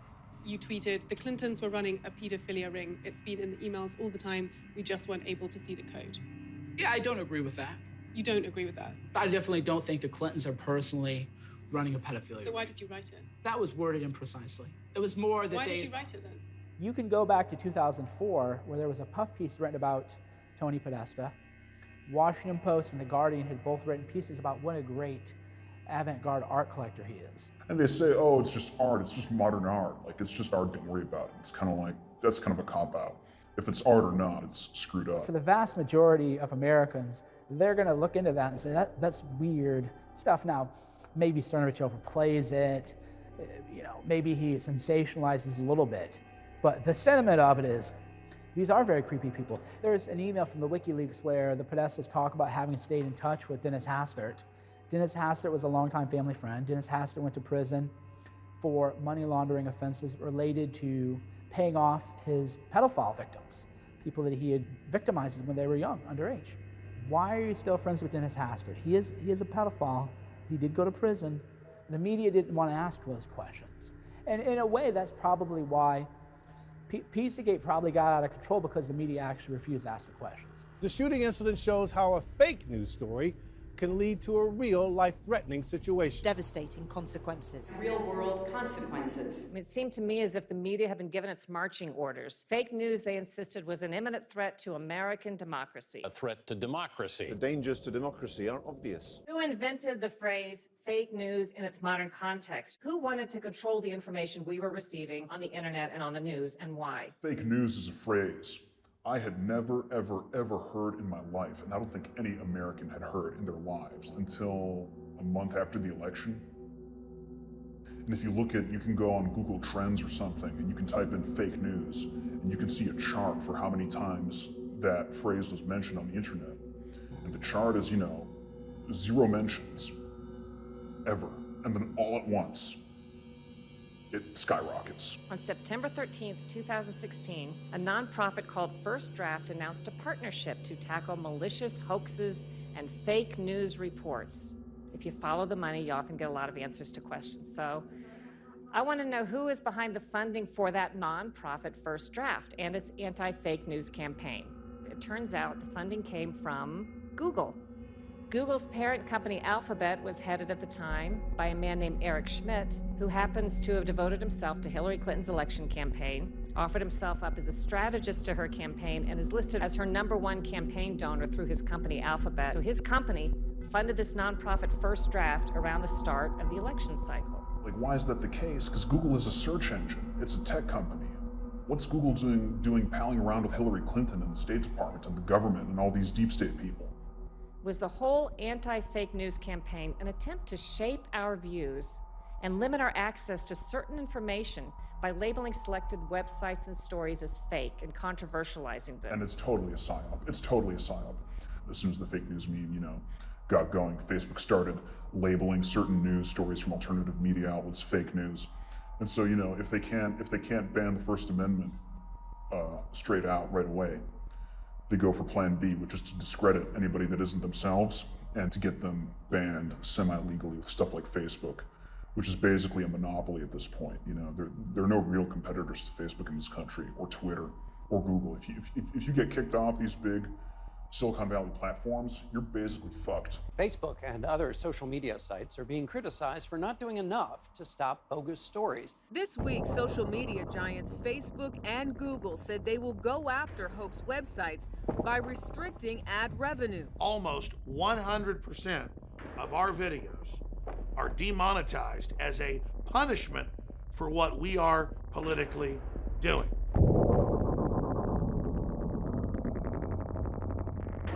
So simultaneously, the corporate media demonizes us for direct selling products so we can fund our operation, while Google had us banned off Google ads, and while they have demonetized us 95% for our political views. So they want me to just go to the gulag, shut up, go bankrupt, shut down, and stop having my speech, and I'm not gonna do it. I think the end game in America is European-style hate speech laws. A lot of people in America don't know this, but in Germany, in Sweden, in the UK, and in France, you've had ordinary people go to prison for making anti-immigration or anti-Islam posts on Facebook. Sweden should be a canary in the coal mine for the rest of us. The police have just warned us that if we don't leave now and take this escort, it's going to get really bad really fast. They said 50 people could be here in minutes, and they recognize us. They're masking up. We have to leave. And when I go to Stockholm and actually get escorted out by the police, the media in Sweden claimed I wasn't escorted out by the police. Well, no, I have GoPro footage as I was walking out. I took my gimbal and started filming the police behind me. Yet the mainstream media, the Swedish media, reported the police perspective that I was wrong, that I was lying, and then immediately started attacking me. I started getting phone calls. My phone would not stop ringing. They started sharing my phone number with each other. I kid you not. And so I actually went on a national television program. So welcome to Opinion Live. They had scheduled me on this program before I went to Rinkeby. But when I went on, they asked me to explain what happened in Rinkeby. They first said that the police have disputed my claims that I was escorted out and asked me to clarify, to which I responded basically how I just did. And she responded in Swedish. Instead of saying what I said, she said, he's talking about Rinkeby, but the police have disputed what he is saying and said he's lying. They didn't even tell the audience what I said. They just said I was a liar. I've talked with people who have visited Sweden on vacation, and you know what they tell me? They tell me it's the North Korea of the North. One of the largest newspapers, Expressen, hacked a comment system to find anonymous posters. They find their names and addresses. They go to the homes of private individuals, film their faces, and accuse them of being white supremacists. Sure enough, these people lose their jobs. They lose all their friends. People are scared to interact with them. Many people, it's not so much about being scared to interact with them because they don't like their opinions. It's because they'll also get blacklisted. They're going to come after you, and they're going to try and whip up a hate mob and get you fired from your job, ostracized from your community. They're going to smear you. They're going to call you a neo-Nazi white supremacist. They're going to call you a conspiracy theorist. They're going to call you a Russian agent. They're going to do everything they can to shut you down.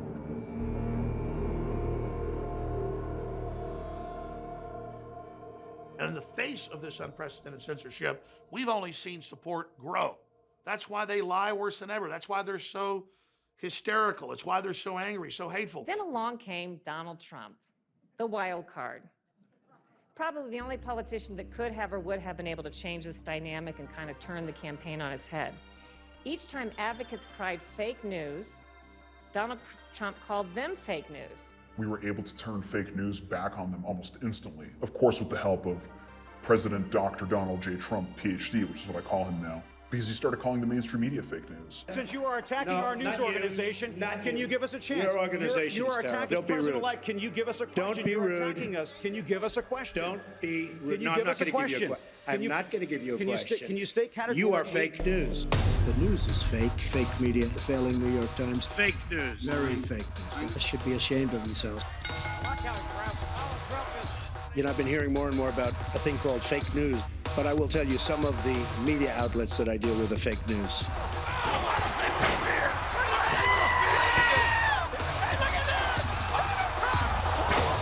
And so as soon as they introduced the idea that news could be fake, it was turned against them almost immediately. The official presidential tweet is an old wrestling video takedown with businessman Trump, doctored with the CNN logo covering the face of his victim. When Trump posted the CNN wrestling meme, it was absolutely hilarious. It was great. Memes are funny. You know, there's really no other way to put it. Memes are fucking hilarious. Anonymous internet memes are, for a lot of people, the only way to get exposed to the truth. And the reason people are anonymous and why it's so powerful is because if you're not anonymous and you don't have a fuck you money, basically, the media is going to come after you like they came after the guy who posted the CNN wrestling meme that Donald Trump tweeted. Did you see this Trump thing, the CNN thing? CNN tracked down the dude who posted the Trump wrestling video. They threatened to dox this kid. CNN said they wouldn't publish the guy's name because he had already apologized, and also because he promised he wouldn't do it again. But then CNN adds they reserve the right to publish his identity should any of that change. Apparently the guy posted some pretty bad stuff in the past, but come on, CNN, you're starting to creep us out. I don't think they have a choice except to step it up, because we're really in an existential battle for the meaning of free speech and for the meaning of truth.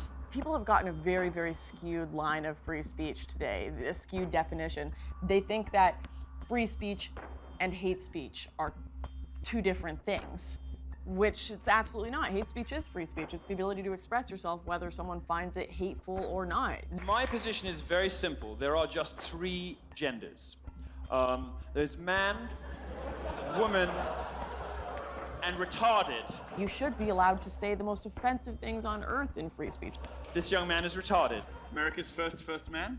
One self-proclaimed internet troll, Milo Yiannopoulos, tells us he's unapologetic and proud, even after being banned from Twitter for his infamous online taunting of Ghostbusters star Leslie Jones. In the Twitter storm that happened, you called her a dude.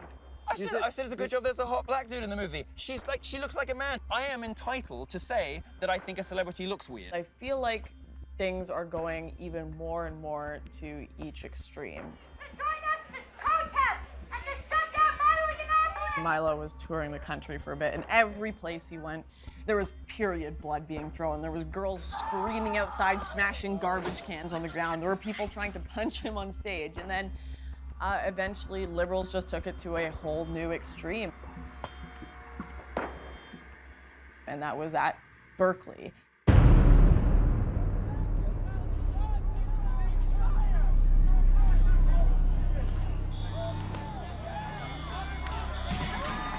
I was due this evening to speak at UC Berkeley. I'm just sitting in a hotel room stunned that hundreds of people were throwing rocks, throwing goodness knows what else at the building, throwing fireworks at the police, because they're so threatened by the idea that a conservative speaker might be persuasive and interesting and funny. They just have to shut it down at all costs. I'm a gay Trump supporter. I wanted to go watch a gay Trump supporter. I think Milo is absolutely hilarious. We met up at a coffee shop across the street from Berkeley, and I was just waiting for my friends to trickle in, and it was just all these Antifa people were already there. So they're already kind of flirting with the idea of violence. So Antifa was a group that was started in the early 1900s in Germany, obviously as an anti-fascist group, but they were the violent, militant wing of the Communist Party in Germany. And as they continued on, they still have the same message. They're communists that believe in destroying anything they deem to be fascism through any means possible. They're screaming, hey fascist, hey Nazi. I forget the particular slogans that they're all chanting in unison. But the irony of it is, because I was so naive, I kind of thought that I could connect with these people and say, like, look, like, I don't support those things either, and they would just immediately understand and believe me. But, you know, symbols are more powerful than words sometimes. And you're wearing the wrong piece of clothing, and it's just not going to do. And props to them for the ones who are doing it non-violently, but I think that's a very rare thing indeed, so thank you. Are you surprised, ma'am? And then 2 minutes after that, bear-maced again, like beat with flagpoles. My friend got put in the hospital, and that actually didn't air anywhere.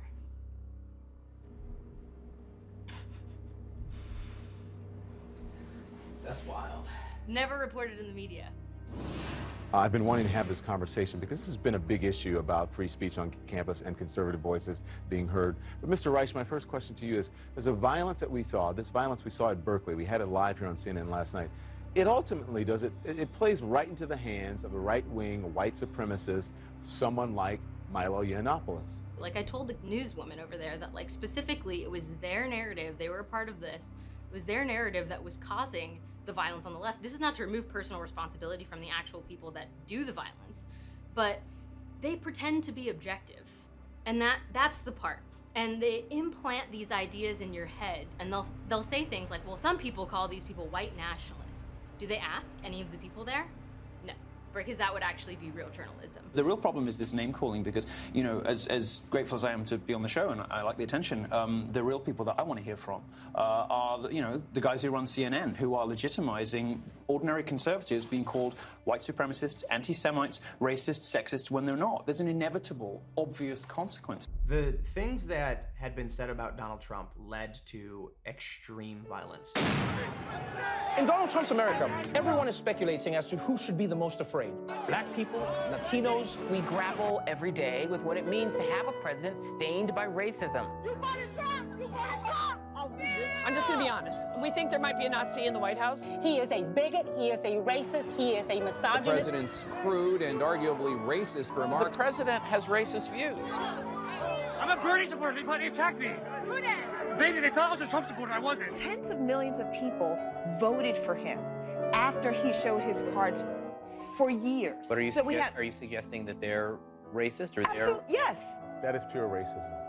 And the president is cynically using that racism to appeal to his base. If everyone is a white supremacist, what does that even mean anymore? You know, you're just gonna accuse anyone who disagrees with you?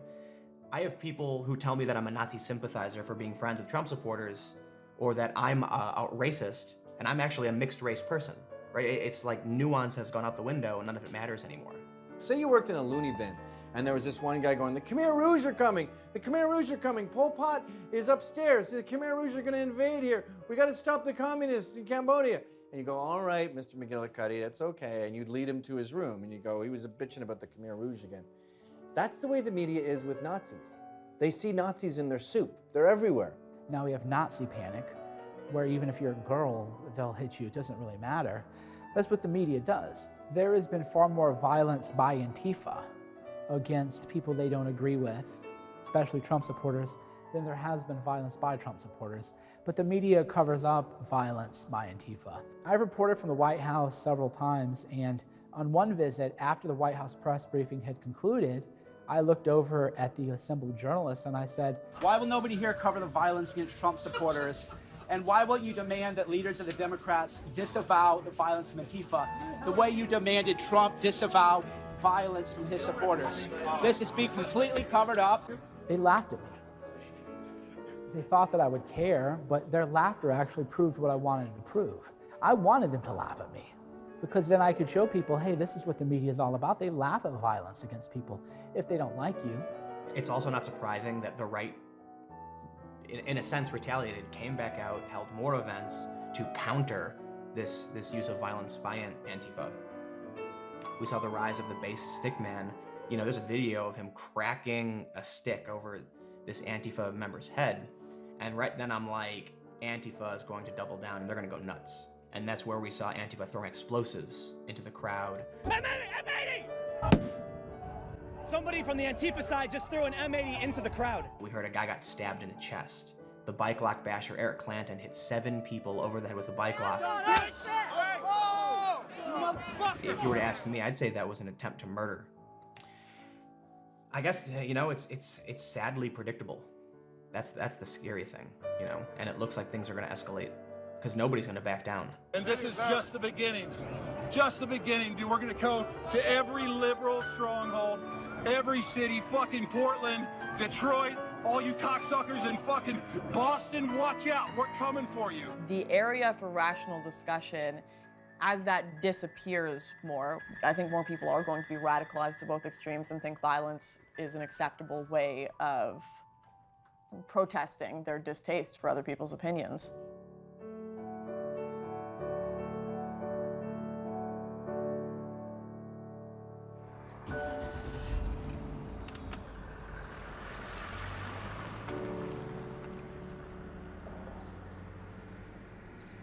Imagine that your belief systems are essentially maps of the world that you use to orient yourself with. News informs you. If it's real news, it updates your map. It brings you into alignment better. There should be an alignment between you and the world if you're properly informed. You handed almost unlimited power to a fascist wannabe. So arrogant people, resentful people believe that deception works. And it that's just not the case. When you act out a falsehood, then something terrible happens. That's the definition of a falsehood, fundamentally. You know, falsehoods have consequences. That's what makes them false. And you can not believe that, it's fine. You can even get away with it for some period of time. But you're not going to get away with it for very long.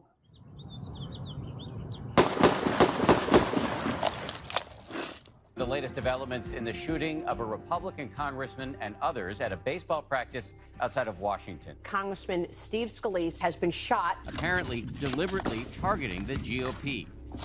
There was a shooting by a Bernie Sanders supporter and pro-Antifa person at a congressional baseball practice called the Scalise shooting now. He cursed President Trump, labeled the president a traitor, and called for his destruction in several Facebook posts. And then the mainstream media, they acted like they really cared. Oh, they really cared. The shooter died from his injuries after the shootout with Capitol Police, news that we first were told by President Trump himself, who had a somber and reflective message for the nation. No, the people know. The people watched them laugh when they were asked about violence. They know that the media wants more shootings. Obviously, everybody is wishing the congressman well and hoping that he recovers.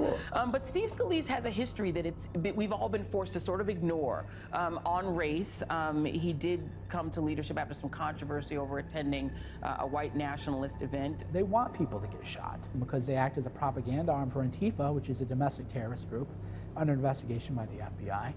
And they laugh at violence against people they don't agree with politically.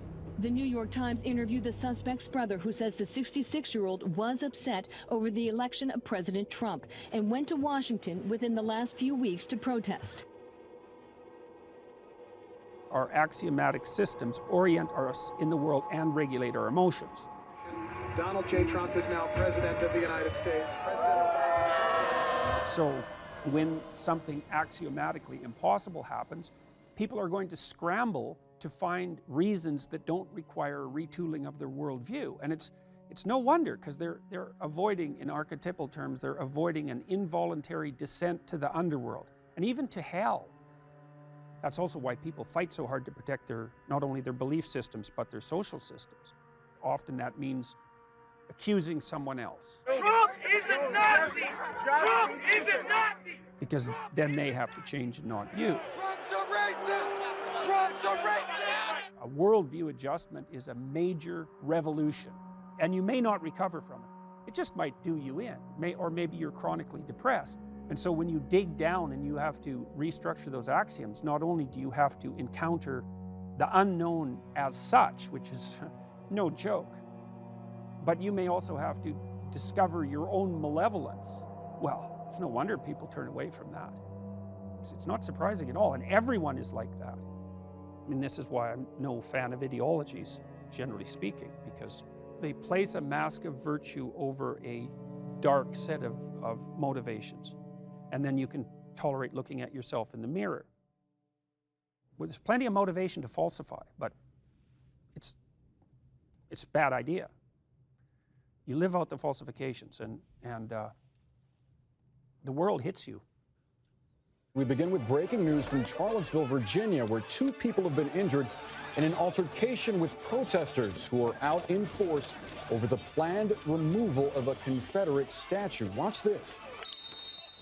So my opinion of the race baiting that's going on, and my opinion of the portrayal of the social strife and the neo-Nazis and et cetera, is another example of a business model by the mainstream cable news networks and media to try to create an environment of discontent.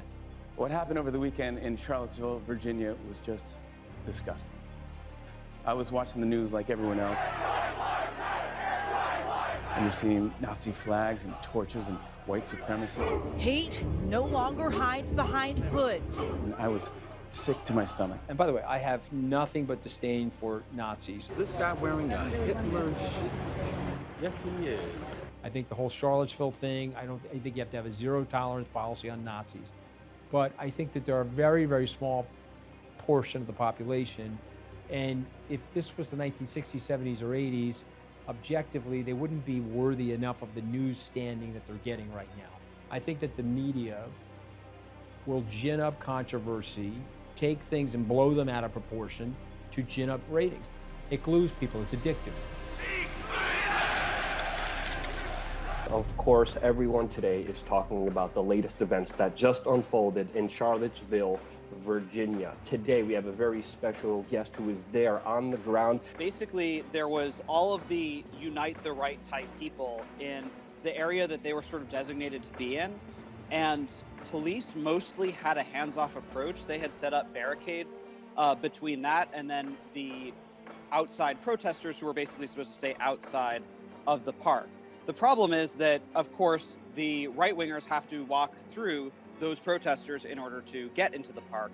And so most of the violence occurred kind of at that peripheral. As we've seen from other events like in Berkeley, where there was police and they left the scene and let these two sides fight each other. Hey, how come you guys are hanging back? That would be a good question for the chief of police. What did you see on the ground and how do you think the police conducted themselves today? Mostly the police stayed uninvolved for the first couple of hours. Eventually, the barricades that they had originally set up were taken down by the Antifa. Virginia Governor Terry McAuliffe declares a state of emergency. Then, that terrible moment. When the driver of this gray Dodge mows down a group of marchers who were protesting the rally. 19 people were injured. 32-year-old Heather Heyer was killed. Heather's mother told us her daughter was there protesting white supremacy. The driver was caught by our ABC cameras chanting a message of white power.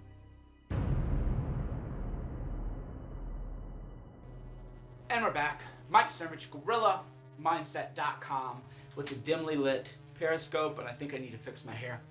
We now have in America neo-Nazi terrorists. I wish it weren't otherwise, but when you're driving a car into a crowd of people after attending a neo-Nazi event, then you have to call it on both ways, right? In a press conference this afternoon, when asked about the events in Charlottesville, Trump had this to say. I think there's blame on both sides. All right, it's just like D-Day. Remember, D-Day, two sides, allies and the Nazis. There was a lot of violence on both sides, okay? But how can you talk about the terrorism of the neo-Nazis on the right, but then look the other way when the alt-left is committing terrorism? One is a Nazi white supremacist group. The other is a protest group protesting a political and a racist movement. Maybe their tactics weren't exactly right. Don Lemon goes, well, you know, the alt-left, Antifa, maybe they have some bad tactics, and they're whitewashing it. What about the alt-left that came charging at the, as you say, the alt-right? Do they have any semblance of guilt? First of all, sir, the opposite of alt-right isn't the alt-left. It's the not Nazis. But that's just me. I think you got it. No, I don't know. I think you got it. No. Let's be fair, John. I think you got to be fair, John. No, that's pretty fair. It's time for the left to actually take a stand. 99.999% of the right is against the neo-Nazis. 99.999% of the left is against the alt-left terrorism, but if you're a liberal, it's time to start calling this stuff out. Thanks for watching. Mike Cernovich. I'll be back soon. We'll talk more.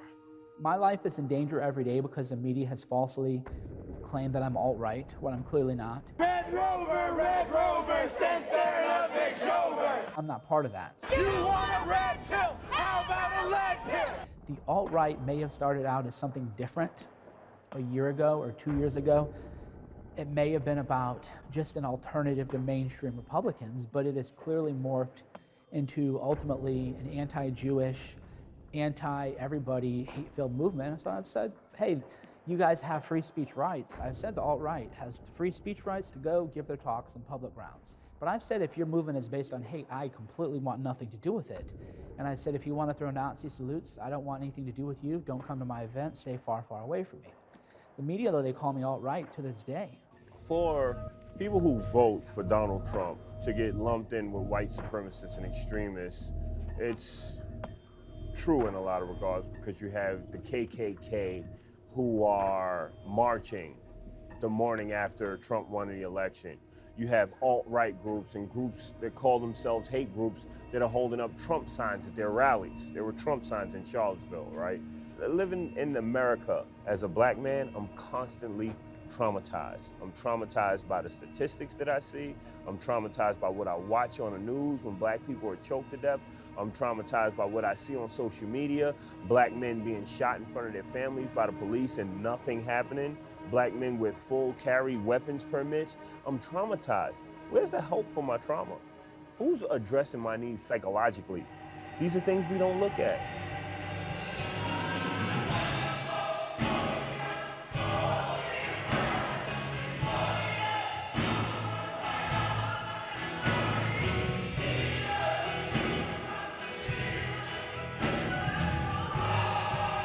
I'm a freedom fighter, I'm a revolutionary, I'm a Christian, I'm a proud American.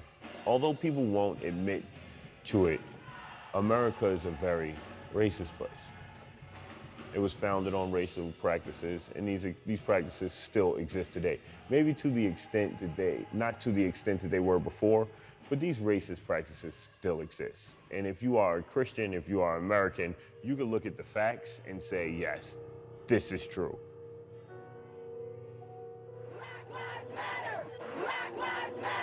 That's the mantra and the message of protests around the country. If only Black Lives Matter, then Black Lives Matter not have to say it. A black person gets killed by the police under questionable circumstances. Black people rally. The cop goes to court, and no matter how questionable, it always seems as though the cop walks away. Does this always happen? No, sometimes the cop gets convicted, but it just seems to be a reoccurring theme. There's an aspect of Black Lives Matter which is well needed, very well needed, and that is police misconduct, militarization of police force. The average person there, what do they know about us, right? They know what the media tells them. They say BLM is anti-cop. Boy, do we have an atrocious case of the media twisting things in order to lead people in the wrong direction. It happens to be a Fox affiliate in Baltimore. At this rally in Washington, D.C., participants chanted, "We won't stop, we can't stop, so kill a cop." We won't stop! We won't stop! We can't stop! So kill a cop! So kill a cop! And that is not at all what they said. So the actual chant was, we can't stop, we won't stop, till killer cops are in cell blocks. We won't stop! We won't stop! We can't stop! We can't stop! So kill a cop! So kill a cop! On cell blocks! On cell blocks! I'm not anti-cop. There are members of my group who are, right? Because I know cops who are, as people, decent human beings. Black Lives Matter has been subject to fake news in the sense that the media does want to sensationalize what is happening. So if there's a big, major protest, then the media isn't going to cover that. They want to cover the 20 people lighting cars on fires, flipping things over, committing violence, and other things. Shots fired, shots fired. Injured officers. There's a difference between a protest and a riot. Burn that motherfucker down. Burn this motherfucker down. Burn it, bitch down. So in that regard, a lot of people associated with Black Lives Matter have been discredited.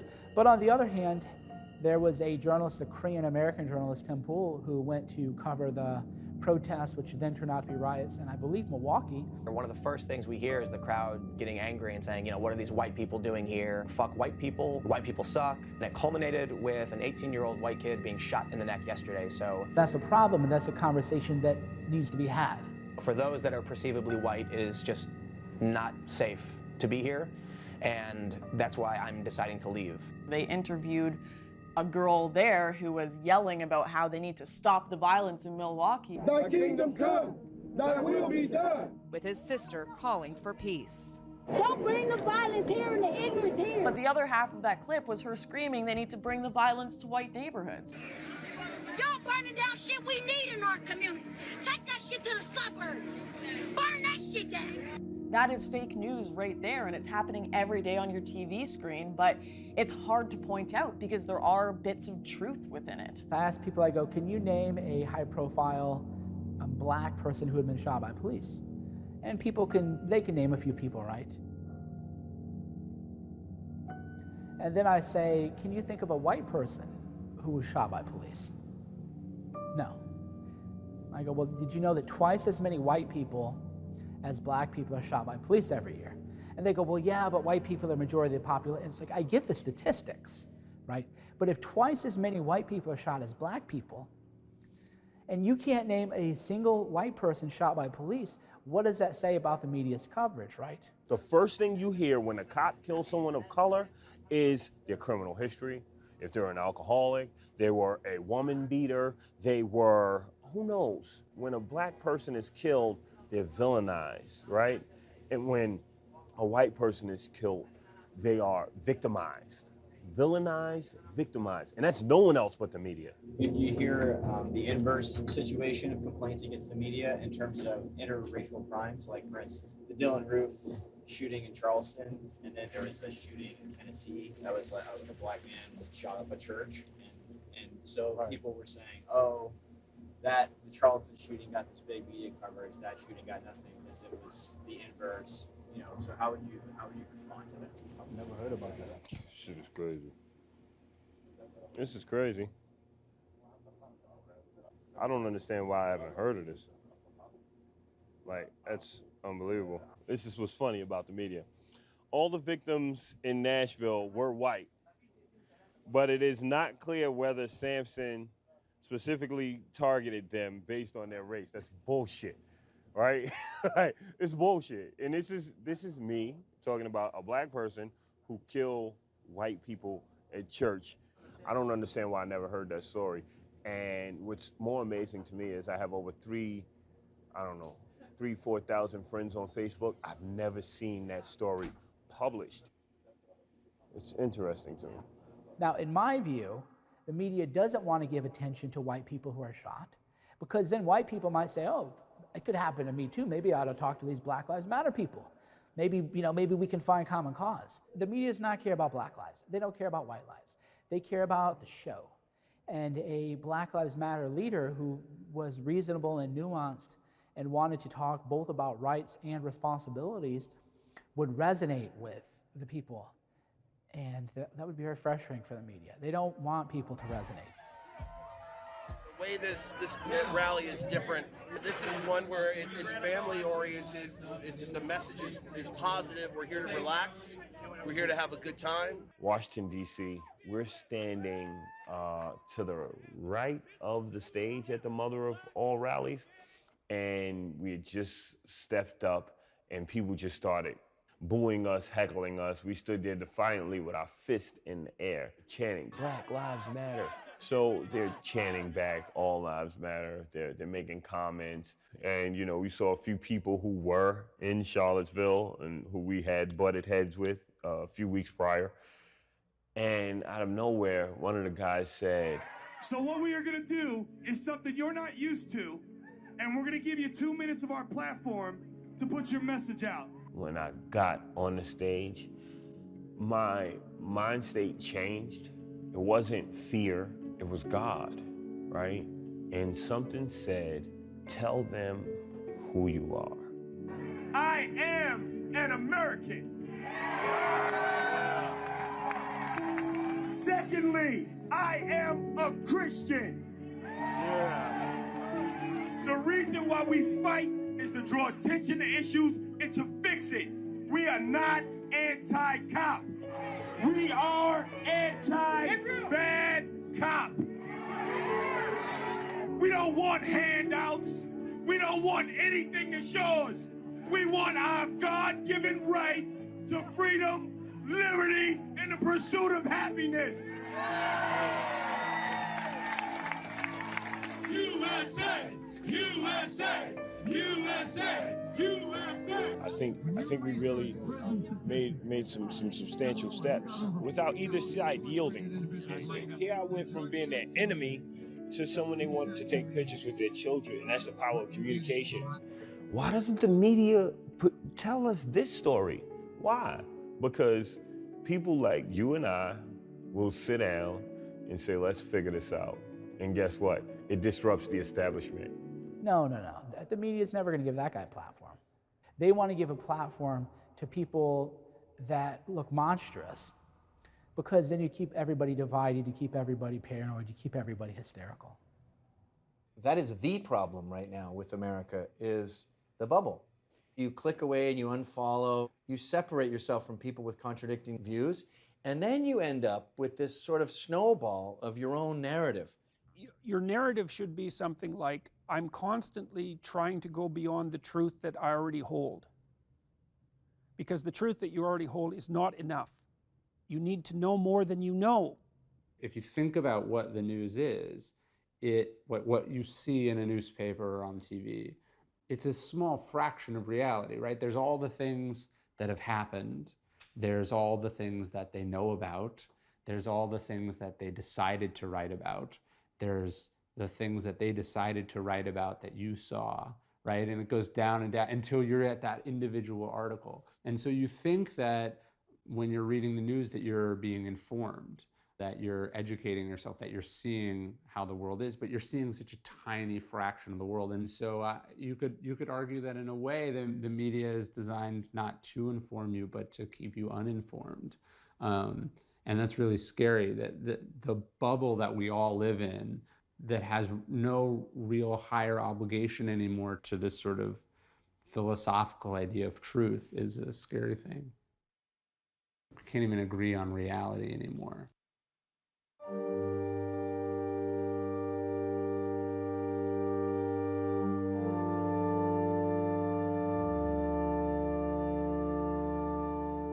It's always a question to some degree, which of our partial realities is true and which of them is false.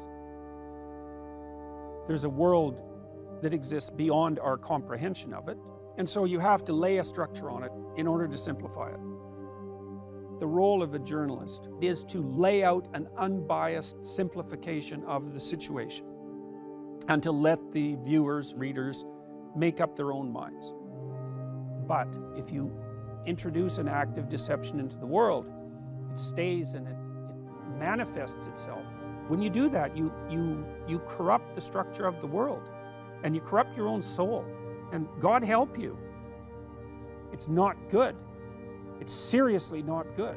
And we know this if you read who I would regard as the most profound analysts of the totalitarian societies of the 20th century. They come to the same conclusion, which is that the totalitarian states would not have been possible without the moral corruption of the individuals within that society. And if you think that through, then it should make you quake in your boots.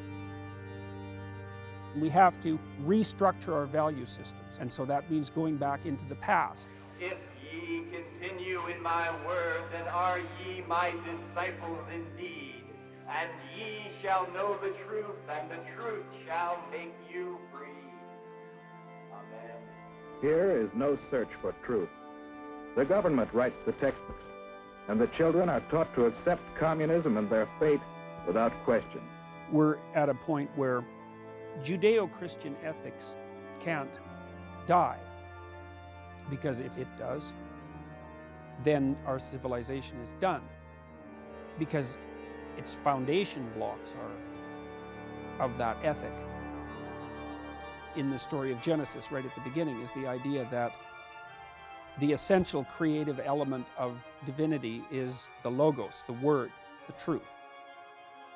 And that consciousness calls a world into being through language.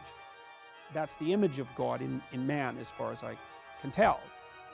And so the words you choose determine the structure of the world that you bring into being. So we better get our acts together. We need truth. We need truth in media. We need to open up our eyes. The fundamental question people are going to have, which I have, is how do you know what's true or what's not true? I wonder sometimes if there is a truth that is accessible to us.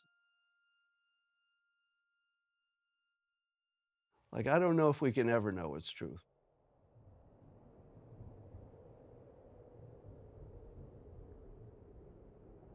Plato's allegory of the cave is one of philosophy's oldest stories and one of its best. In the story, there are people who have lived their whole lives chained in a cave, and they're forced to look at the wall. Now, behind them is a fire, and in front of the fire are various shapes, people, animals, trees. And they see, against the flickering firelight of the cave wall, these shapes, and they think that they're looking at reality. But one day, one of the men breaks his chains, and he turns his head for the first time in his life, and he looks, and he sees the shapes, and he sees the fire itself. And it's startling, and he thinks, that is real. Now I have seen what is real. Before, I only saw the flickering shadows. Now I see what is real. But then, he sees on the far side of the fire a passageway leading up. Curious, he decides to go up the stairs. And he climbs the stairs one by one, and he begins to see the lights. Not of the flickering shadows, not of the fire, not of the shapes, but of the world itself. And he sees the world for what it is. He sees the actual trees, not the shadows of trees, not the models of trees, the actual trees. He sees the sky, he sees the sun. It all becomes blindingly clear to him, and he realizes that he has spent his life imprisoned into a false reality. We are told by the media what the world is. We are told by the media what is right, what is wrong, what to believe, who to love, who to hate. These are just shadows on the wall of the cave. And then a thought comes to his mind as he regards this beauty, and he says, I must share this with the people below, with my friends, my companions, my compatriots chained in the cave. So he takes a last look to drink in the glory of everything that he sees. And then, with excitement, with joy, with anticipation, he turns back down into the cave. And he starts to tell everyone chained to the wall, this is not real, this is not real, these are illusions.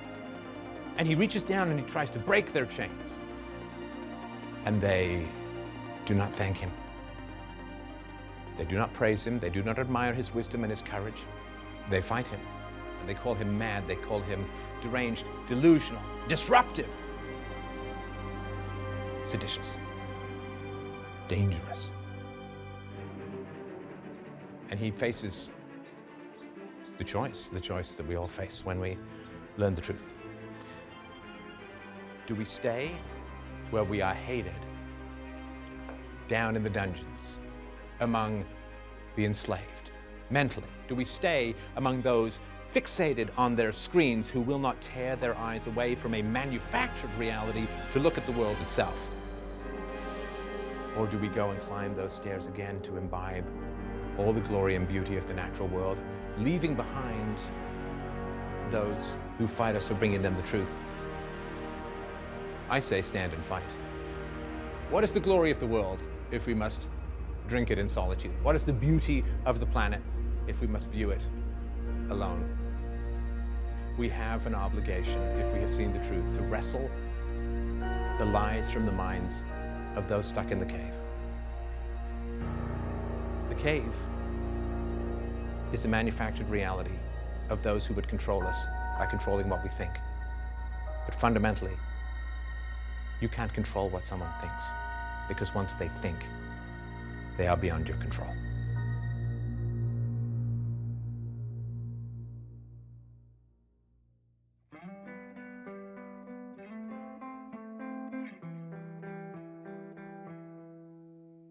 Look at the hell that's been brewing, as they cry you cheat and you steal, preaching from one of your limos.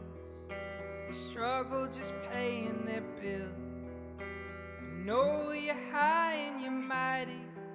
Is it best if we all whittle down for fortune and power and devious deeds? Winners are chosen, you still won't concede. final fight for what you believe. If it's anything, well, there's proof in the battlefield. You suck profits from all that I killed, but we've got our faith back. And we're tired of messing around. We're tired of losing our feet on the ground. So tired we're taking you down and strip you away from that media crown. I know you'll keep selling us fear. Don't you forget that your ending is near. And you know, no matter what you say, your hoax is on display. We're a light in your darkest cave, and our fire won't go away. If what's right was on your mind, why's the truth so hard to find? Might be poor, but we're not blind. What you've given is second sight.